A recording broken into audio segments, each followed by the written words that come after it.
Mirëmbrëma nga Ditari orës 19 në A2 CNN, pas pak do të ndiqni.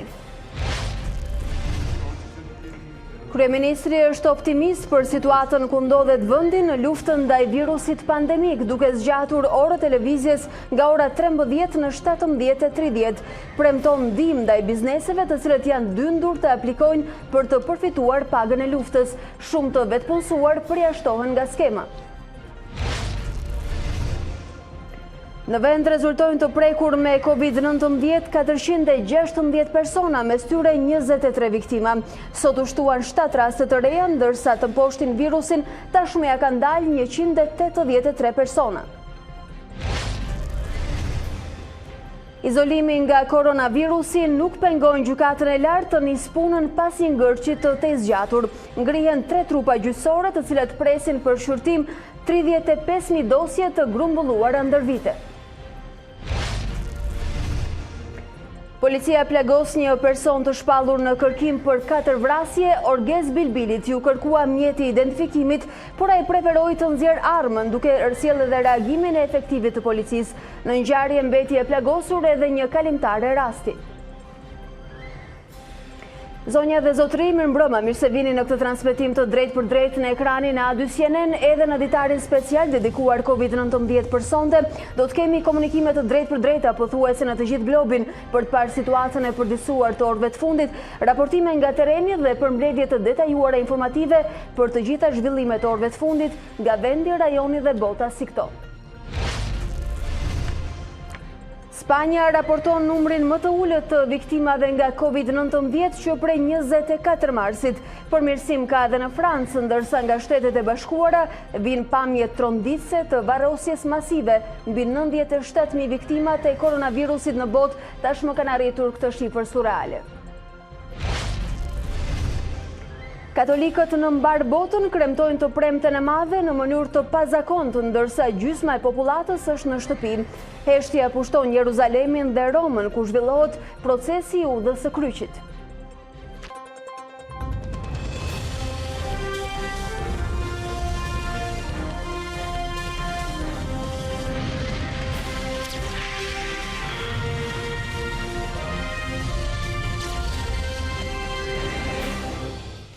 Të nderuar shikues, me shifrat e përditësuara nga vendi në raport me COVID-19 e nisim edhe këtë hapësirë informative të orës 19 në ekranin e A2 CNN.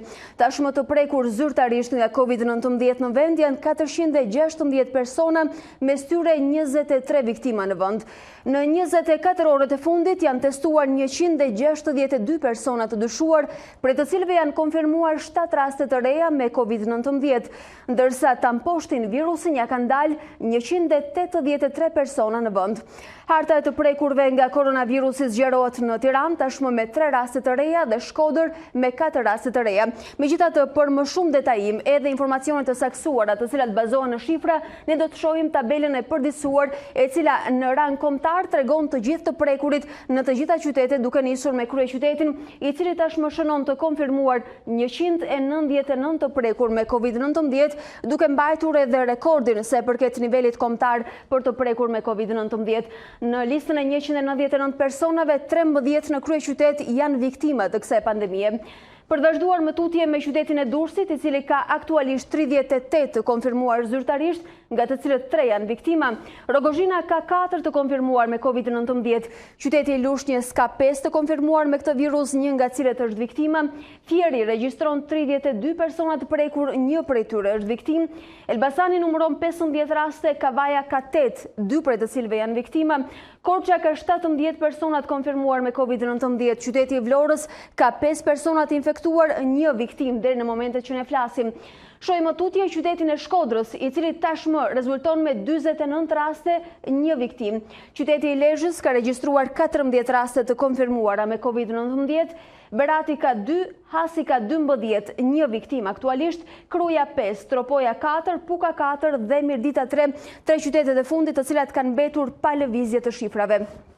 Ne do të vjojmë të mbetemi në Shqipëri, ku sipas raportimeve të Task Forces, aktualisht 56 persona gjenden në kujdes mjekësor pranë spitaleve COVID-1 dhe COVID-2. Ndjekim raportimin e ditës së sotme.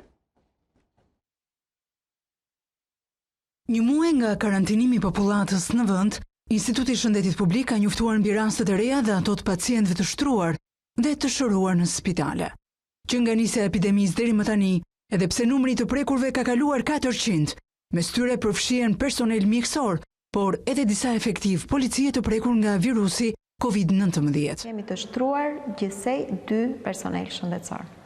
Deri më tani, nga fillimi i epidemisë dhe deri më tani, mund të themi që numri i efektivëve të policisë që janë të konfirmuar si raste pozitive me COVID-19 është 8. Tirana rënditet i pari ndër qytetet me persona të shëruar nga virusi, për shkak dhe të numrit më të madh të rasteve. Duke qenë se edhe numri më i madh i rasteve të konfirmuara pozitive është në Tiranë, është e pritshme dhe është e evidentuar që pjesa më e madhe e të shëruarve janë në Tiranë. Ndërkohë, Tirana pasohet nga disa rrethe të tjera që kanë një numër më të madh të shëruarve, duke filluar nga Fieri, Korça, Durrësi dhe Lezhë.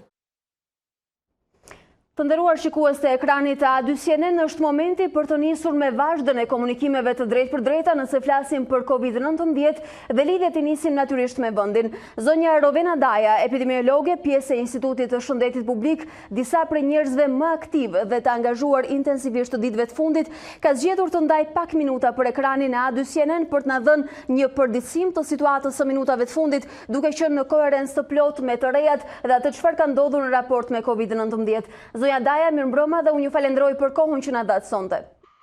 Mirëmbrëma. Siç mund ta shikoni, vazhdojmë të jemi në punë.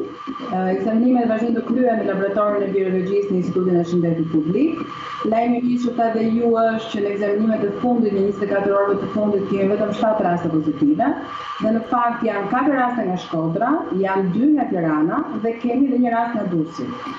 Djali ka kusuar një aksident, dhe gjatë aksidentit banori i Durrësit ka shkuar në spitalin e traumës, aty është bërë marrja e mostës, revizuar marrja e mostës, tamponin nasofaringeal, dhe realisht nga ekzaminimi në Institutin e Shëndetit Publik doli pozitiv me COVID-19. Pra kemi një rast nga Durrësi të reja, 2 raste nga Tirana dhe 4 nga Shkodra. Në lidhje me ekzaminimet që janë kryer aktualisht, nesër mëngjes do të kemi numrin e rasteve pozitive. Numri i ekzaminimeve është shumë i madh dhe të gjithë rastet që duan të ekzaminohen.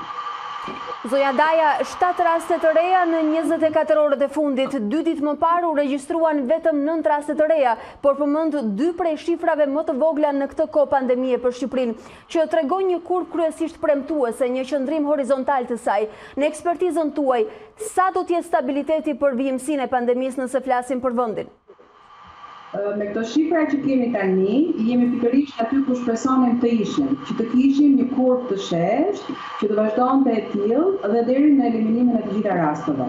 Kjo kurvë është e tillë sepse masat janë marrë në kohën e duhur, masat kanë qenë goxha të rrepta, dhe duke qenë këto masat të rrepta dhe që janë respektuar, kemi arritur në këtë rezultat deri tani që kurva është e shteshtë. Ne do vazhdojmë të kemi një kurvë të tillë, me shpresën se ajo gradualisht do të fillojë të ulet derisa të mos kemi raste. Megjithatë, do të jemi vigjilentë. Sigurisht, sa besoni se është kontributi i distancimit social meritor për situatën që ne kemi sot, këtë kurvë të sheshtë për cilën po flasim? Tashmë janë paralajmëruar relaksime në masat shtrënguese nga dita e hënë. Besoni se është momenti i duhur në qoftë se i referohemi modeleve, për shembull Zvicra dhe Austria, duke se kanë tregues më të agravuar në shifra viktimash dhe tashmë i kanë relaksuar gjithashtu masat dhe po mendojnë për lehtësimin e tyre? Me qënë se kurva është e sheshtë, me qënë se rezultatet që kemi gjatë 24 orëve të fundit ka disa ditë që janë të pakta, mendojmë që mund të fillojë gradualisht edhe të hapen pak masat, nuk ka nevojë që të jemi kaq shumë të shtunguar. Megjithatë ne do vazhdojmë të jemi vigjilentë, megjithatë duhet distancimi social të vazhdojë, njerëzit duhet të qëndrojnë në distancë me njëri tjetrin, higjiena duhet të jetë maksimale dhe duke mbarë të gjitha këto masa, duke vazhduar duke bërë testime, duke parë kurvën se si do të shkojë, do të shikojmë se si do të ecim. Pra ne vazhdojmë të jemi vigjilentë, do vazhdojmë të kryejmë testime dhe do vazhdojmë të jemi në terren siç jemi deri tani. Zonja Daja, përllogarisim se është momenti për t'i dhënë pak frymarrje shoqërisë shqiptare dhe ka afruar, është e hëna. A besoni se jeni të gatshëm edhe ju si një pjesë përgjegjëse për ta përballuar? Kur them a jeni të gatshëm, kam parasysh ndoshta një lloj vigjilence që do duhet jetë shumë fish me shtuar për të mbajtur survejancën, gjurmimin e hetimin që do duhet jenë në nivel edhe ndërkohë që njerëzit do dalin nga karantina. E kuptoj, por stafi jon, I gjithë stafi që është në Institutin e Shëndetit Publik, si shikoni vazhdojmë të jemi në punë, komplet stafi epidemiologjisë, stafi laboratorit, epidemiologët tanë janë të gjithë në teren dhe ato e kanë përballuar drejta shumë mirë. Nuk janë vetëm epidemiologët, por janë dhe mjekët e familjes, të cilët I njohin shumë mirë të gjithë banorët e tyre, të cilët mbulojnë, dhe këta epidemiolog, mjek familje, Instituti I Shëndetit Publik me epidemiologët e vet, të gjithë stafi është gjatë gjithë kohës në punë. Ne punojmë në turne dhe 24 orë jemi në punë dhe jemi komplet për kontrollojmë situata është në kontroll. Pra, roli I mjekut të familjes mund themi se do duhet jetë edhe më I fortifikuar në kohën që masa do të lehtësohen disi për qytetarët. Mjeku I familjes në këtë momente është duke luajtur një rol shumë të rëndësishëm, ka 2-3 javë që luajnë një rol shumë të rëndësishëm, sepse normalisht neve zbulojmë rastet e reja pozitiv me Covid. Në momentin që zbulohet rasti I ri me Covid, kemi dhe një kontakt që ndiqen. Këto kontakte ndiqen dhe qëndrojnë të izoluar nga mjeku I familjes dhe nga epidemiologu I rrethet përkatës. Mjekët e familjes I njohin shumë mirë të gjithë banorët normalisht të zonës së tyre dhe dinë si do të qëndrojë izoluar, ata telefonojnë gjithë kohës, janë gjithë kohës në kontakt me mjekun e familjes dhe mjeku I familjes është duke kryer detyrën e tij në mënyrë shumë fantastike dhe çdo gjë prej tij është duke kryer shumë mirë. Zoja Daja, ju jeni eksperte dhe besoj e keni iden me saktësi të strategjisë që do duhej dhe është duke u ndjekur. A do duhet kishte një plan të detajuar për grup moshat në rrezik pas kësaj periudhe, një plan funksional për zonimet, të cilat mund të përkthehen si zona vatër, potenciale rrezikshmërie, që në qoftë se hapen, rrezikshmëria do të jetë shumë fish më e lartë? Po mendoj se do të lirohet pak qarkullimi I njerëzve, po nuk është të kryet jetë lira të jetë normale. Normalisht moshat të cilët kanë sëmundje shoqëruese dhe janë normalisht moshat e treta duhet të kenë shumë kujdes, duhet të kufizojnë lëvizjet. Kjo është gjithë strategjia që do të ndjekim dhe besoj ata janë të ndërgjegjshëm, që kur kanë sëmundje shoqëruese dhe kur janë të moshës së tretë, lëvizjet e tyre duhet të jenë të kufizuara. Kontaktet me njerëzit duhet të jenë sa më të pakta. Megjithatë, ne ja dim disa vatra të identifikueshme deri në momentin që ne flasim që mund të jenë vatra të nxehta ose hotspot sa I përket burimit të infeksioneve, vende ku potencialisht rreziku për njerëzit që shkelin ose I frekuentojnë është më I lartë. Normalisht ne e dim që kemi në disa vende familje të cilat janë të infektuar dhe janë Covid pozitiv. Ata qëndrojnë të vetë izoluar në shtëpi, janë në kontrollin komplet të stafit mjekësor, janë gjithkohës duke telefonuar mjekëve të familjes dhe epidemiologëve, që kështu mendoj se çdo gjë do të ecë shumë mirë. Megjithatë, ne do vazhdojmë të jemi vigjilentë, vazhdojmë të marrim mosat të personave që mund të quajmë të dyshuar ose të kontakteve të personave që I testojmë dhe janë pozitiv, dhe duke qenë gjithmonë vigjilentë, do të marrim masat hap pas hapi dhe do të shikojmë. Zoja Daja, sa kapacitete nëse flasim për testimet kemi konsumuar dhe sa kapacitet kemi aktualisht? Deri tani numri I testimeve ka rritur në 3330, ne kryejmë dje për shembull kemi kryer 162 testime, sot unë besoj nga numri I mostrave që kanë ardhur në SHP që do të shkojmë mbi 200 dhe ne I realizojmë I testojmë të gjithë personat të cilët mendojnë që janë kontakte, persona që janë të dyshuar, që janë të prisë të tretë, të gjithë që përmbushin për kufizimin e rastit, kapacitetet janë. Pra jemi të sigur që në raport me nevojat do të keni mundësi t'ju përgjigjeni me testime. Deri tani ne jemi përgjigjur dhe do vazhdojmë të përgjigjemi edhe në vazhdim. Nëse tashmë e gjithë bota, veçmas vendet e prekura nga pandemia, po diskutojnë për rrezikun e rikthimit të pandemisë, e disa thonë se ajo do të bashkëjetojë përgjatë me ne, por ndoshta nuk do të jetë kaq agresive pasi masat jetë imunizuar. Ju si e shihni strategjinë e duhur nëse virusi do të vijojë të qëndrojë mes nesh, po flasim për Shqipërinë. Virusi është I ri, nuk e dim se si do të sillet, që kështu do të shikojmë në vazhdimsi, nëse do vazhdojmë të kemi raste, nëse do të shtohen ose jo. Ne I dim të gjitha skenarët që mund të ndodhin, do të shikojmë në vazhdimsi se çfarë do të ndodhë. Të gjitha janë supozime, asgjë nuk dihet sepse është virus I ri. Kur jemi tek supozimet, tashmë po diskutohet shumë një lloj vaksine për imunitetin e popullatës. A besoni se do të ishte eficiente dhe është ky momenti I duhur për të nisur ndoshta një kërkesë emergjente për ta nisur atë lloj vaksine në aplikimin e saj në praktik për Shqipërinë? që të dali një vaksinë e re për COVID-19 duhet të kalojë minimumi një muaj, maksimumi deri në 18 muaj. Që për momentin nuk shpresoj shumë të vaksina. Jo, në fakt nuk po ju pyesja për vaksinën e re që do të luftonte Covid, sepse kjo do doj kohën e vet për të certifikuar, për një vaksinim për imunitetin. Vaksinim për imunitetin? Nuk di që nuk të ketë ndonjë vaksinë të tillë për imunitetin. Vaksinat që janë në kalendar normalisht në vaksinimit, të gjithë personat në Shqipëri i kanë bërë, ne kemi një burim shumë të mirë në 90% të vaksinimit të popullatës. Po diskutimi për vaksinën serologjike, zonja Daja? Për të matur nëse popullata është mbrojtur. Po, sa imune është dhe sa e suportuar mund të jetë ajo në të ardhmen nëse preket ose cënohet sërish? Ajo do të shikohet një moment do të është pak shpejt, pak më vonë me kalimin e ditëve, mund të kryhet e personat të cilët e kanë kaluar COVID-in dhe shikohet nëse antitrupat, imunoglobulina G që kanë në organizëm, nëse ka një nivel të lartë dhe normalisht janë të mbrojtur. Po për momentin në Shqipëri nuk ka filluar ende.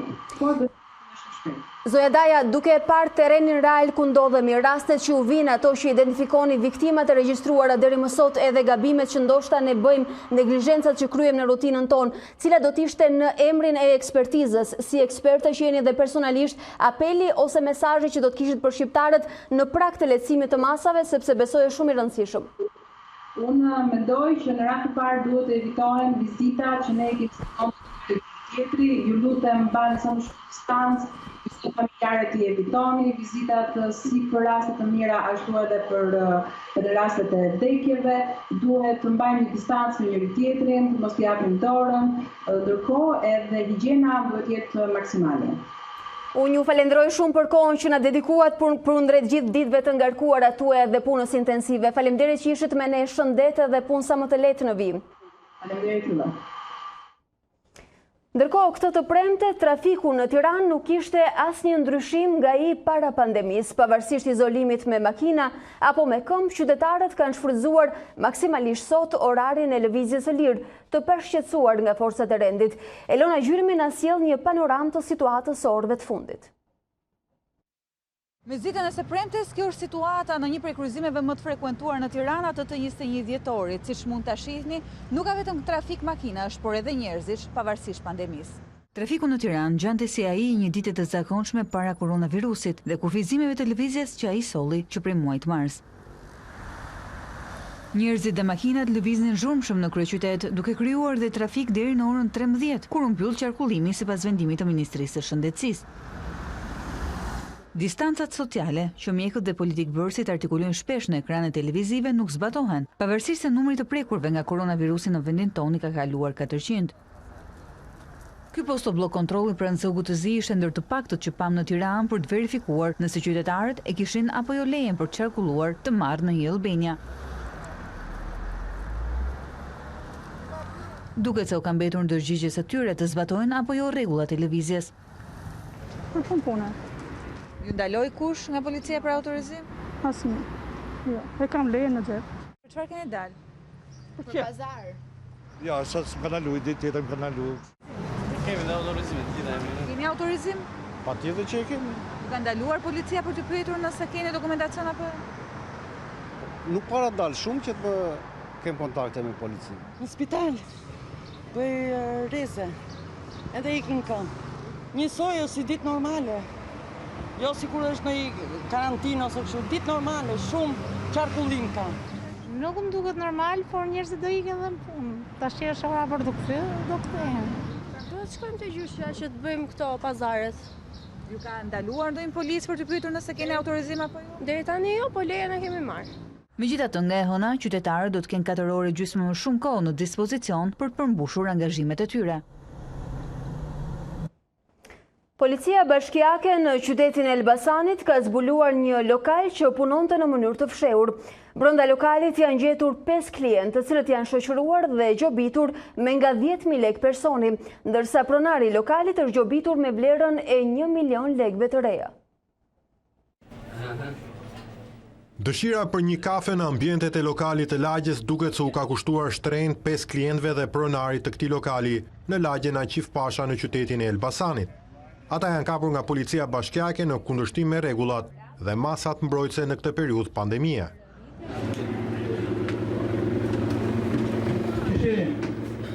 Tash jeni kundërshtim me ligjin gjithë. Do vi policia edhe do prisni këtu. Dakor? Merre policin. 5 klientët dhe pronari janë shoqëruar në ambientet e drejtorisë së policisë së Elbasanit.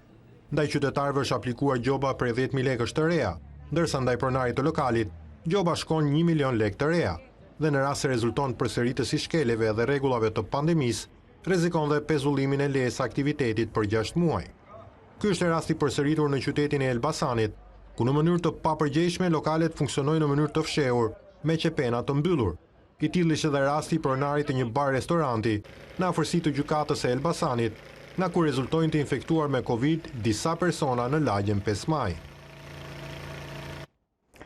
Situata në të cilën shfaqet vendi përkundrejt virusit pandemik shihet me optimizëm nga kryeministri Rama. Me njëherë pas përditësimit të dhënave nga Task Forca e Shëndetësisë sot, kreu i ekzekutivit paralajmëroi se javën e ardhshme do të nisë zgjerimi i fashës së orareve për shërbimet ushqimore, farmaceutike dhe bankare, duke shtyrë deri në orën 17:30. Gjithashtu Rama tha se fillim javën e ardhshme do të prezantohet dhe paketa e zgjeruar e mbështetjes financiare për bizneset e vogla, si për shembull agjenci turistike, rroba qepësie, mobileri të vogla, hidraulik, elektricist, fizioterapi, kancelari, servise makinesh, lavazhe të licencuara e të tjera. Përfshir këtu edhe shoferët e taksive e linjave të transportit urban për punonjësit e tyre. Ndihmë financiare pritet të vijë nga qeveria dhe për punonjësit e bizneseve të mëdha, sektoret e turizmit, industrisë fason dhe njësitë prodhuese në tërësi. Kryeministri Rama njoftoi ndërkohë se edhe këtë fundjavë do të jetë izolim, nga e shtuna në orën 13 deri të hënën në orën 5 të mëngjesit, askush nuk duhet të lëvizë në rrugë. Vetë karantinimi dhe distanca sociale do të jenë dy risit në kodin penal që parlamenti pritet të miratojë në 16 prill. Vasilika Hysi sqaroi për A2CNN se ndryshimet janë duke u konsultuar edhe me partnerët ndërkombëtar. Kodi ynë penal aktual parashikon luftën kundër sëmundjeve infektive dhe për karantinimin, por askush nuk ishte parashikuar që një ditë me ardhjen e Covid-19 do të duhej të dilte në skenë dhe vetë karantinimi. Nënkretarja e Kuvendit Vasilika Hysi sqaroi për A2CNN ndryshimet që do të bëhen në kod. Edhe kjo formere, e cila nuk ka qenë parashikuar në ligjin e 2016, pasi askush nuk e dinte që distancimi fizik dhe më vjen keq ta them ai social, ishte mënyra më e mirë për të parandaluar këtë pandemi në nivel global. Përjedhoi është shtuar ky element.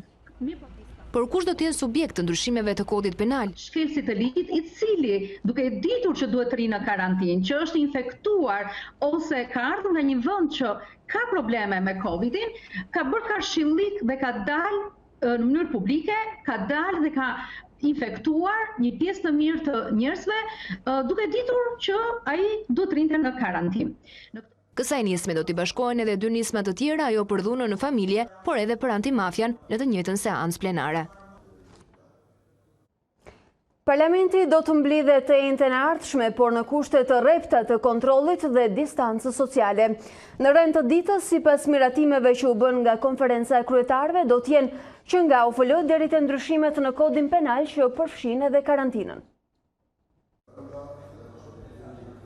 Pas pothuajse një muaj mungesë Kuvendi rikthehet seancave plenare, por këtë herë duke u përshtatur me kushtet e pandemisë. Gjatë këtij muaji, deputetët do të mblidhen 3 herë, në 16, 23 dhe 30 prill. Burimet të A2CNN konfirmojnë se në hyrje të seancës, atje ku kontrollohen për armë apo mjete të tjera të palejuara për në sallë, ligjvënësit do të kontrollohen dhe për temperaturën nga mjekët, do të pajisen me maska e dorashka dhe do të ulen në një distancë të konsiderueshme nga njëri tjetri, madje edhe në llozhat e katit të dytë, kur dikur uleshin gazetarët. Këta të fundit nuk do të lejohen të ndjekin seancën plenare me përjashtim të televizionit publik shtetëror. Ajo e Saintes do të zgjasë rreth 2 orë e 30 minuta dhe në konferencën e kryetarëve të grupeve parlamentare, opozita ka këmbgulur për të mos reduktuar kohën e saj të diskutimeve. Sakrificën ka vendosur ta bëjë majoranca, duke reduktuar kohën e kontaktit mes deputetëve. Gjatë 3 seancave do të votohet kodi penal, aktet normative për koronavirusin, 2 dekretet e presidentit për ligjin për OFL-n dhe pronat, por edhe rregulloria e Kuvendit do të ndryshojë, duke u përshtatur teknologjisë. Deputetët do të kenë mundësi të votojnë edhe pa qenë pranishëm në sallë, sipas ndryshimeve të reja. Votimi mund të bëhet edhe me email, duke u referuar shembullit të Parlamentit Evropian, ku fleta e votimit duhet të jetë printuar, e plotësuar, e nënshkruar, e skanuar ose e fotografuar.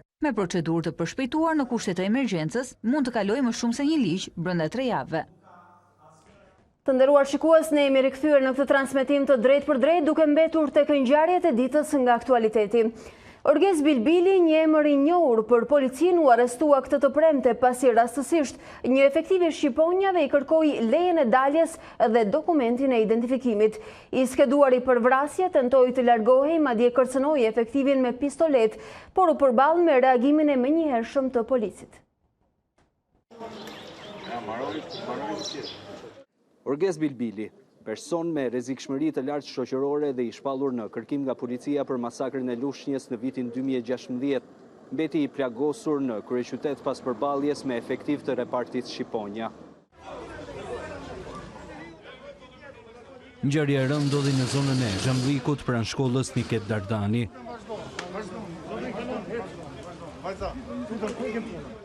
30 vjeçari është konstatuar duke lëvizur në rrugë rreth orës 11:20 minuta nga një punonjës policie, i cili i kërkoi lejen e daljes dhe dokumentin e identifikimit. Në këtë moment Bilbili është larguar me vrap dhe ka nxjerrë një pistolet duke tentuar të qellojë në drejtim të punonjësit të policisë. Ky i fundit më pas ka qelluar në drejtim të Bilbilit duke e lënë të plagosur në këmbë.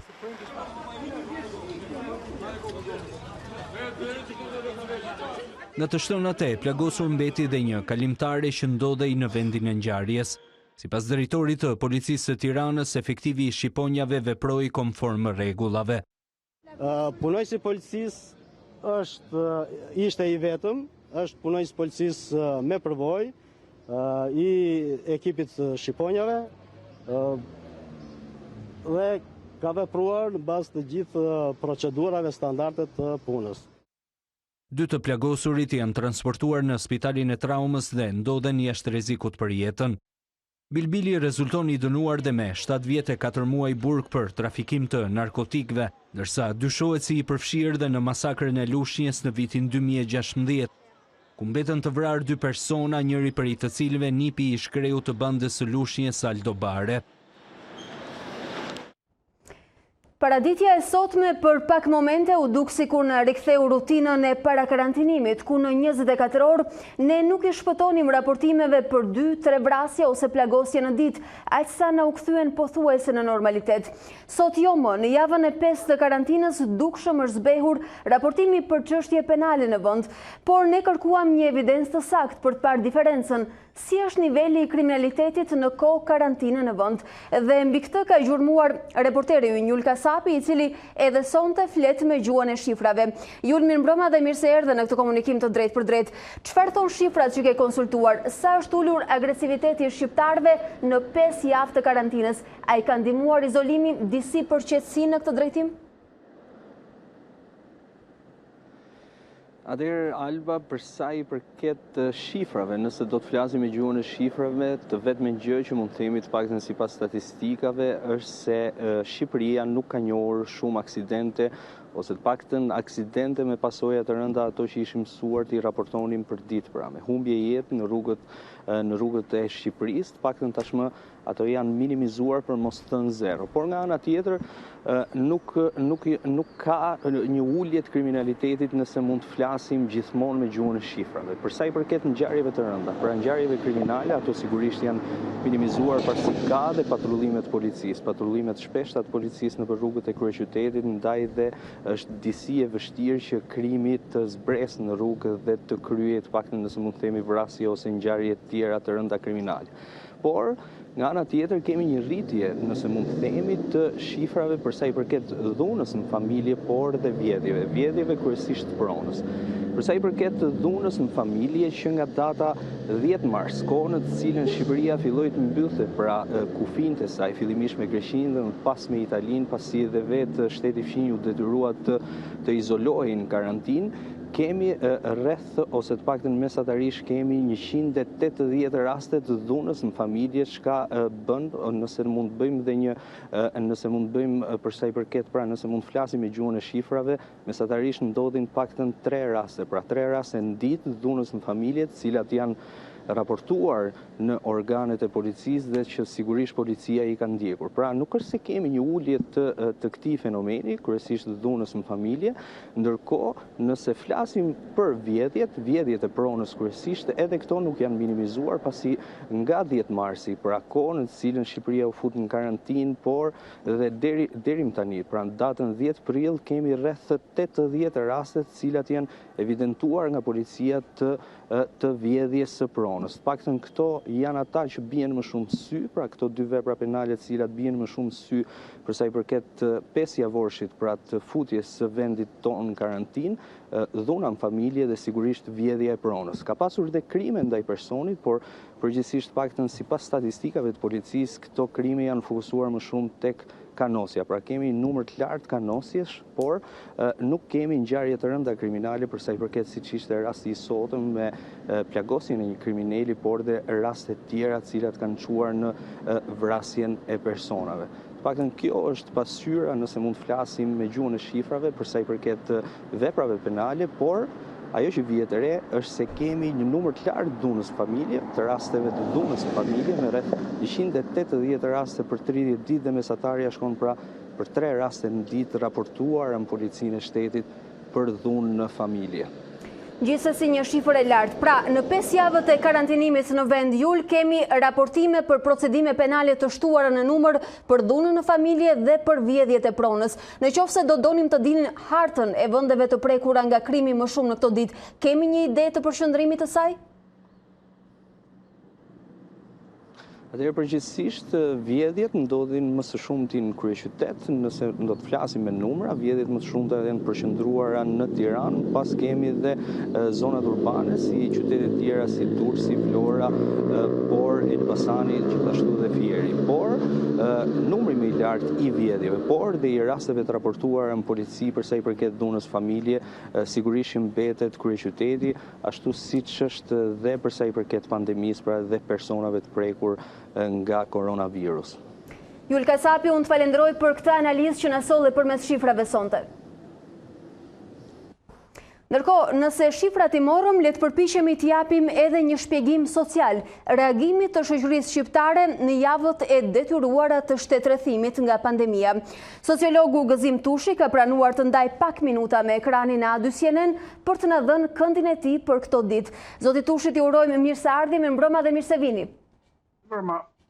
Zoti Tushi, unë besoj se kishit mundësi të dëgjonit edhe raportimin paraprak të gazetarit ton të bazuar dhe orientuar në shifrat zyrtare. Pse i ka qesuar disi karantina shqiptarët nëse flasim për krime të rënda të cilat i kemi dëgjuar rëndom në javët tona të zakonshme, pothuajse 1 ose 2 në 24 orë? Është e çuditshme, natyrisht janë disa qëndrime dhe fenomene atipike dhe në shpjegimin e tyre, sepse normalisht i bindej që duhet kishim një situatë më të qetë sociale, një situatë mbase më mirë kuptuese në familje, gjë që do të ndikonte pozitivisht në uljen e sasisë dhe të intensitetit qoftë të dhunës në familje, qoftë të krimeve të tjera të vjedhjes apo të krimeve që kanë pësuar një farritje.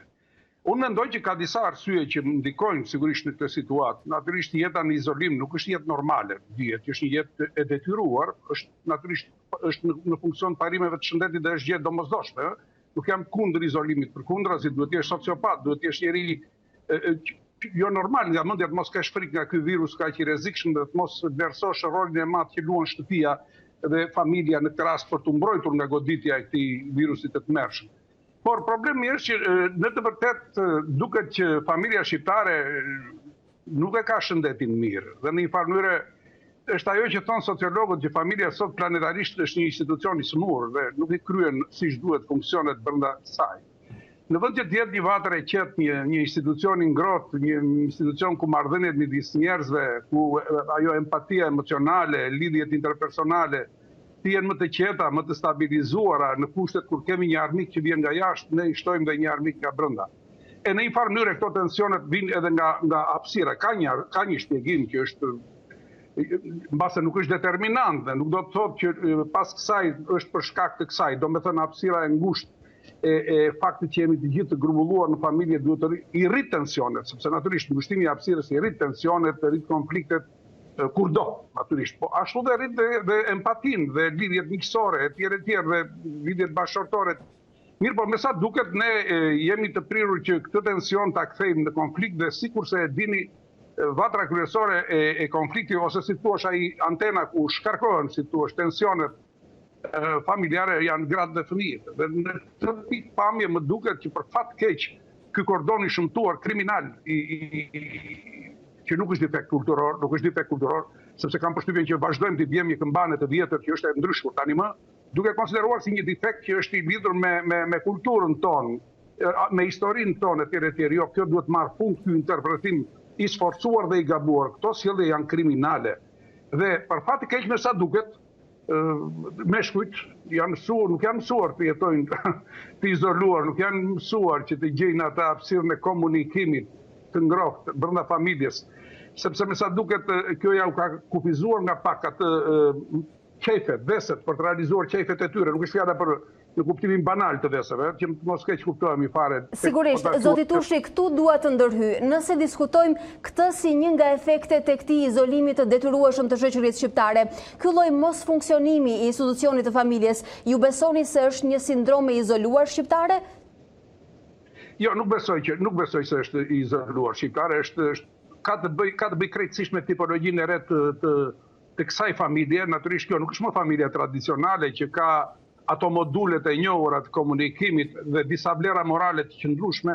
Sistemi i vlerave në familjen e sotshme, për shkak të transformimit të tipologjisë së saj, familja e sotshme nuk është më familja e djeshme, me autoritetet të brendshme të përcaktuara, me role dhe përgjegjësi të ndara mirë e të kontrolluara. Sigurisht ajo familja nuk ishte demokratizuar, ishte patriarkale, ishte paternaliste, ishte maskiliste, ishte autoritariste, në kuptimin vertikal dhe horizontal. Kjo familja e sotshme është më e mirë strukturalisht, se është bërthamore, sepse duhet ishte më demokratizuar. Ajo që pritën nga familja liberale e kohës së sotshme, ishte që atë të bëjë më demokratizuar, që do të thotë marrëdhëniet midis njerëzve, pavarësisht gjinisë, moshës, duhet të ishin më të harmonizuara. Për fat të keq, duket që kjo pritmëni, si dhe shumë pritmëni të tjera të shoqërisë liberale janë vënë në krizë, me sa duket kjo gramatika e sotshme, që po vjen pas Covid-19 do jetë një gramatik tjetër me të cilën do merremi vesh.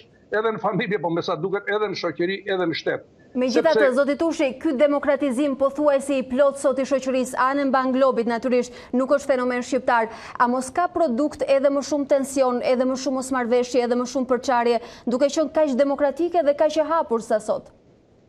Për fat të keq, ky është njeriu dhe me sa duket eksperimenti i gjerë liberal për të mbivlerësuar njeriun dhe të drejtat e tij të pakufizuara që ai të jetë dikush dhe të marrë vendimet për veten e tij pavarësisht nga të tjerët, për të ndarë nga turma dhe për të shkëputur, për të pasur dhe identitet mbadhje edhe brenda familjes, pse jo dhe rivalitet edhe brenda familjes. Të gjitha këto mekanizma superliberale të shoqërisë liberale me sa duket nuk po e dëshmojnë vitalitetin e tyre dhe po të vini re në debatin e sotshëm që bëhet, në debatin publik ndërkombëtar, të gjithë janë në një dilemë shumë të madhe. Ata që po e ndjejnë më shumë janë sociologët, po kam përshtypjen dhe politikanët dhe njerëzit e financave, të gjithë janë, domethënë, ku do të vejë kjo shoqëri dhe çfarë duhet ndryshojnë në shoqëri. Unë kam thënë gjithmonë, gjërat do të ndryshojnë. Covid-19 është një pikë kthese. Është një pikë kthese jo vetëm në kuptimin mikro të ndikimeve që do ketë në jetën individuale, në këtë biokompjuterin e njeriut për të menduar pak ndryshe gjërat, për të perceptuar pak më ndryshe gjërat, dhe me siguri më ndryshe, sepse sikur se e kuptoni, vetëm në 30 ditë të këtij virusi në shoqërinë shqiptare ka ndryshuar shumë mekanizma, po ndryshojnë shumë mekanizma të sjelljes individuale, të sjelljes sociale, të raporteve me organizimet e jetës sociale, përmirësimet të higjienës, përmirësimet të komunikimit personal, megjithëse që këtu kam një vërejtje që është e vërteta vëre edhe në radhra, pavarësisht se ka filluar të mbahet distanca, po shikoj fytyra shumë të vrazhta dhe gati për të bërë konflikt me njëri tjetrin. Kjo është e vërtet, rritja e tensionit social është e shpjegueshme në këto momente dhe aftësia për ta vetë administruar veten, trupin, mendjen është një gjë shumë e rëndësishme në kohën e sotshme. Pra, do të ndryshojnë shumë gjëra për mirë, po kam përshtypjen do të ndryshojnë dhe shumë gjëra për keq. Një gjë është e sigurt, është e vështirë sot të bëjmë parashikime, të bëjmë orakullin e Delfit dhe të parashikojmë se si do të jenë ato. Natyrisht, sikur se thot Jacques Derrida, duke ecur dhe duke ndryshuar dhe duke menduar për ndryshimet që do të ndodhin në ekonomi, në politikë, në jetën shoqërore, në familje dhe kudo. Asgjë nuk do të jetë më siç ka qenë më parë. Megjithatë, zoti Tushi, duke menduar dhe duke dashur t'ia dalim e përgjetur anët e mira ose pozitive të karantinimit, menduam se ndoshta do të shërbente për anën sociale të njerëzve ky lloj pushimi detyrueshëm, nëse aktiviteti fizik dhe ai mendor domosdo ulet ndjeshëm, si do duhet ishte reagimi i njeriut si një qenie sociale, humane. Pa diskutim në këtë izolimin se cili e ka perceptuar në mënyrë të personalizuar. Jo të gjithë njerëzit kanë të njëjtën mënyrë të menduarit, të njëjtin vullnet, dikush ka prirje optimiste, dikush ka prirje që dëshpërohet. Natyrisht kjo në përgjithësi si situatë ka ndikuar në një lloj deprimimi social. Nuk mund të them që jemi optimist duke qenë të izoluar. Po megjithatë secili ka bërë, domethënë një zgjidhje normale është që të dish midis kësaj situate të parehatshme, se nuk është situatë e rehatshme, se ka njerëz që thonë, po nuk mund të jesh rehat i izoluar. Po megjithatë je i detyruar që të mendosh për këtë të ardhmen që po vjen nesër. Dhe secili duhet ta ndërtojë këtë projektin e vogël personal të tij, se si do t'i ketë raportet nesër, jo thjesht me familjen, po si do t'i ketë me punën, të cilën e ka të kërcënuar, mund ta ketë, mund mos e ketë, si do t'i ketë marrëdhëniet me jetën sociale, me grupet e tjera shoqërore. Pra, në një farë mënyrë unë mendoj që ajo që është e rëndësishme është që nuk mund të pranojmë, nuk mund të lejojmë që njeriu të dalë nga vetja, të deprimohet, të bëj divorc me veten e tij, apo të kapin tone fataliste duke menduar që gjithçka është keq dhe gjithçka nuk. Jo. E nesërmja është e sigurt dhe unë e mendoj që ne e kemi të ardhmen, por ajo që duhet kuptuar është që kjo e ardhme do të jetë ndryshe nga kjo çka qenë. Këtë duhet ta kuptojmë. Kjo është quintesenca jo filozofike, se s'po flasim për njeriu në abstrakt, po flasim për ne, për njerëzit konkret, ne që jemi në shtëpitë tona sot për sot, dhe nesër do dalim në jetë, në garë, në konkurrencë, do kërkojmë stabilitete të reja ekzistenciale, financiare, ekonomike, profesionale, morale, zakonore, sepse po ndryshojnë gjëra, do ndryshojnë shumë gjëra. Atëherë do të thotë që kjo busulla orientuese e njeriu duhet jetë e gatshme për të diktuar këto piketa të reja që do ketë shoqëria nesër. Janë piketa që do jenë të ndryshme. Me gradualitet natyrisht nuk mendoj do ndodhë ndonjë përmbysje e madhe, por kur them që gjërat do të ndryshojnë, do të thotë që do të ndryshojnë dhe ne duhet përgatitemi për ndryshimin. Zoti Tushi, edhe teksa ju dëgjoj juve të krijohet përshtypje impresioni sikur pandemia globale e ka lënë të gjithë vendin, edhe globin natyrisht, në vend numëror duke i vënë një fre të gjithë sjelljes njerëzore, simptomave që ata kanë shfaqur në përditshmëri, ndoshta duke e çrënjosur një herë për gjithmonë. Kjo ka qenë është një goditje shokante. Ndoshta është nga goditjet më të forta. Unë e theksoj gjithmonë që ky virusi COVID-19 aq i vogël dhe i padukshëm sa është, aq impakte makro do të ketë në jetën shoqërore. Në jetën shoqërore individuale, nacionale, kontinentale dhe planetare. Do të ndryshojnë shumë gjëra, sepse bie fjala. Raporti i njeriut me sistemin e vjetër të sjelljeve që kemi pasur në shoqërinë tonë, po marr një gjë që është fare konkrete. Ne kemi një shoqëri tradicionale, një shoqëri akoma zakonore, sepse hapin që kemi bërë nuk e kemi kaluar plotësisht Rubikonin për të kaluar nga shoqëria tradicionale në atë moderne dhe postmoderne. Sikurse e dini, ambalazhet e shoqërisë së vjetër ne akoma i kemi në përkëmbë. Dhe në një farë mënyrë këto ritualet, ju e dini që akoma zëmërohemi, bëjmë inventare, ky më erdhi, unë si erdha, ai më tha, unë se takova, do të gjitha këto do të ndryshojnë, në fakt do të prirja liberale dhe individualiste e sjelljes së njeriu do të thellohet, sipas gjykimit tim. Sepse njerëzit do të jenë më të kujdesshëm, do të shtojnë shumë kujdesin ndaj vetes, është rritur kostoja, vlera e jetës së individit dhe ai do përpiqet ta mbrojë, do vë korraca mbrojtëse. Korraca mbrojtëse në raport me tjetrin, kushdo qoftë ai. Sepse jeta është më e shtrenjta, mirë po kjo do të sjellë prirje individualiste, do të forcojë mbase më shumë egoizmin, do të dobësojë akoma më shumë humanizmin, sociabilitetin, aftësitë për të jetuar në shoqëri. Këto lloj mekanizma. Pra, ju besoni se ndoshta do të shërbejë si një element plotësues për këtë periudhën e tranzicionit të shpejtë që kanë bërë shqiptarët? Absolutisht po. Unë mendoj që kjo që po pësojmë ka anët e mira dhe anët e ndritura të saj. Dhe unë do të besoj që ajo do të ndikoj pozitivisht në një ridimensionim të hartës së njeriut, të busullës së njeriut. Harta do jetë e re, e shoqërisë, besoj, e ndryshuar, këtu dhe ma ta nesh, Dhe do të thotë që dhe busolla duhet jetë e re për të orientuar në këto piketa të reja të shoqërisë që po vjen, të shoqërisë që po na imponohet. Edhe tek shteti, po merrim me këtë që do jetë kaq liberal, sepse keni parasysh që një nga problemet që po ndihet fort është prirja e reduktimit të dorës sociale të shtetit. Domethënë u idolatrizua shteti liberal i cili vën në qendër individin e fortë dhe të suksesshëm. Ja pra, që me sa duket erdhëm në një situatë që po duket që Covid-19 duket që ky individ i suksesshëm ra në minorancë dhe tani kanë dalë në plan të parë njerëzit hallexhin, njerëzit që po humbasin vendin e punës, njerëz që janë mendim ekonomike, njerëz që jetojnë në varfëri. Pra, zoti Tushi, duket sikur luhaten edhe klasat e kategoritë shoqërore, mbi vendosen ato. Unë mendoj që do të ketë një lloj ristratifikimi, do të thënë një lloj raporti tjetër të shtresave shoqërore, të grupeve shoqërore, në raport me pasurinë që kanë pasur, në raport me jetën e tyre. Do të thënë dinamika e ndryshimeve do të jetë shumë e madhe.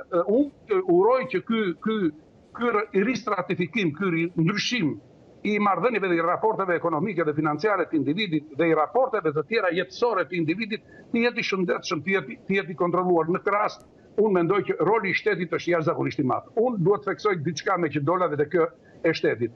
Më ka ardhur mirë dhe më vjen mirë se po shikoj shumë njerëz që kritikojnë. Unë nuk them se nuk duhet kritikuar qeveria, shteti, kryeministri etj etj.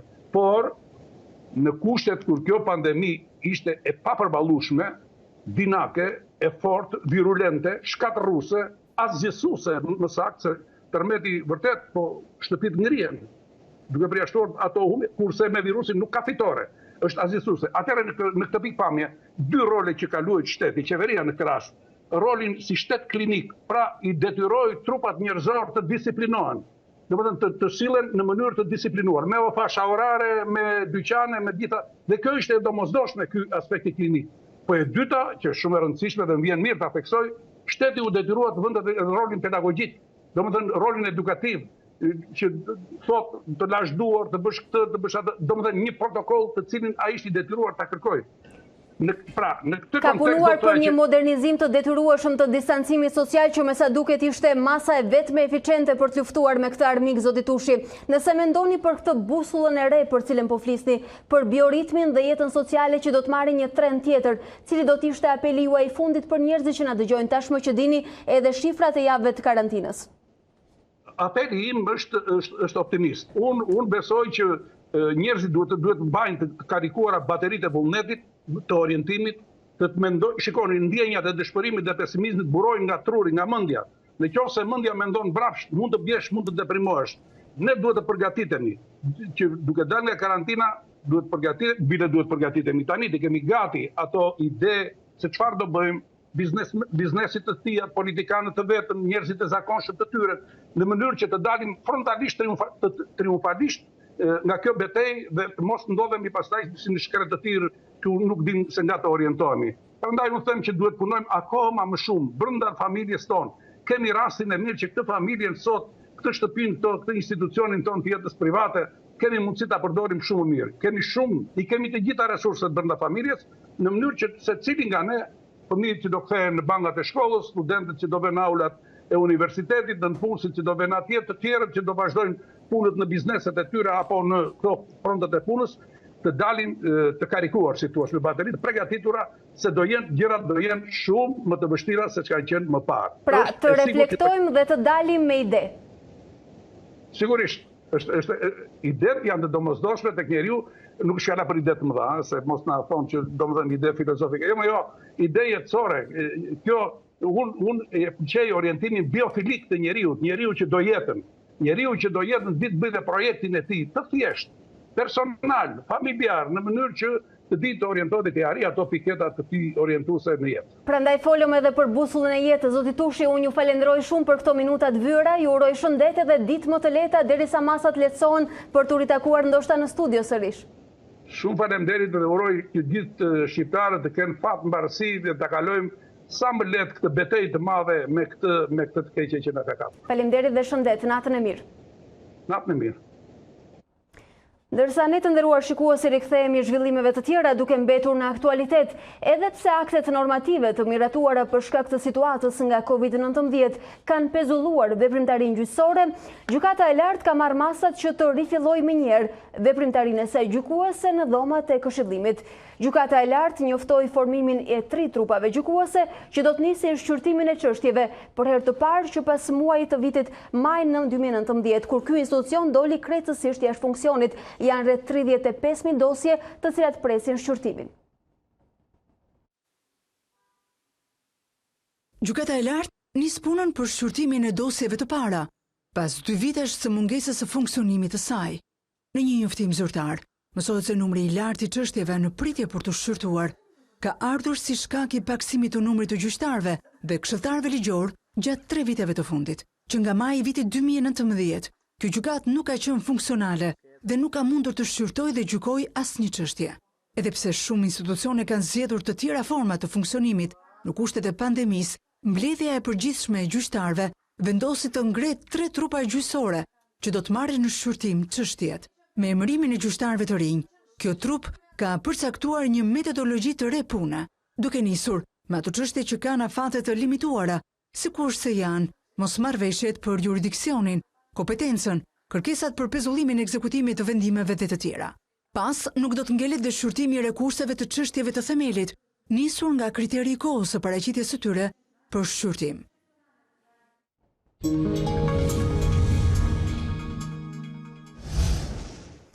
Me mira bizneset të vogla dhe të vetpunësuar po aplikojnë pranë drejtorisë së përgjithshme të tatimeve për të përfituar pagën e luftës prej 26.000 lekësh. Të dhënat zyrtare tregojnë se që prej 1 prillit, kur është hapur procesi, e deri më tani kanë aplikuar 49.000 biznese. Ndërkohë ka edhe një kategori të vetpunësuarish, të cilët nuk përfitojnë asgjë, edhe pse aktivitetet e tyre janë aktualisht të mbyllura. Mira biznese janë sot të vetëm në luftën ndaj koronavirusit, edhe pse nuk janë mbyllur me urdhër nga qeveria, shumë aktivitete si mekanikët, lavazhet, pastruesit, agjencitë turistike e të tjera gjenden pa klient, pa të ardhura dhe pas një ndihmë financiare nga shteti. I tillë është edhe rasti i Feriol Tozunit, i cili që prej vitit 2011 zotëron një agjenci që organizon guida turistike në të gjithë vendin me klientel kryesisht të huaj. Me mbylljen e kufive dhe ndalimin e qarkullimit, tashmë i gjithë aktiviteti i tij është i pezulluar. Ne nuk kishim më kujt i ofronim shërbimet tona. Dhe për të ruajtur edhe vetë dhe familjarët tanë, nuk detyruam që të mbyllim aktivitetin, por me paketën e parë nuk kemi përfituar fare, për vetë faktin se aktiviteti ynë ka një xhiro më të madhe se sa limiti maksimal që ka vendosur qeveria për 14 milion lekësh. 14 milion lekë janë disa dhjetra bileta avioni, të cilat bëhen apo shiten për një kohë të shkurtër nga një agjenci turistike dhe jo më brenda një viti. Sektori i turizmit parashikohet të jetë një nga më të goditurit në vend këtë vit, me pasojat që mund të shtrihen edhe në të ardhmen.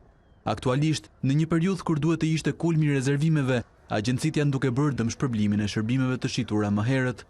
Duhet të ishim në kulmin e turistëve për paketat turistike, udhëtime me guid, udhëtime në Shqipëri dhe në Ballkan, dhe ne në këtë moment jemi të bllokuar. Ne nuk presim asnjë lloj lëvizje turistike për këtë vit. Në krye të 2 muajve, maksimumi 3 muajve, një pjesë e mirë e kompanive të kategorisë time të deklarojnë falimentin. Pra humbjet do jenë të parikuperueshme. Teksa qeveria bëhet gati të shpallë paketën e zgjeruar të ndihmës ekonomike për bizneset dhe familjet në vështirësi, operatorët turistik kërkojnë një vëmendje të veçantë që shkon përtej pagave minimale të luftës. Masat kundër përhapjes koronavirusit kanë prekur edhe rutinën e praktikantëve fetar në vend. Ngjarjet e rëndësishme të këtyre ditëve, si mesha e Pashkëve për besimtarët e krishterë dhe muaji i Ramazanit për muslimanët, do t'i nënshtrohen rregullave të pazakonta të diktuara nga Covid-19.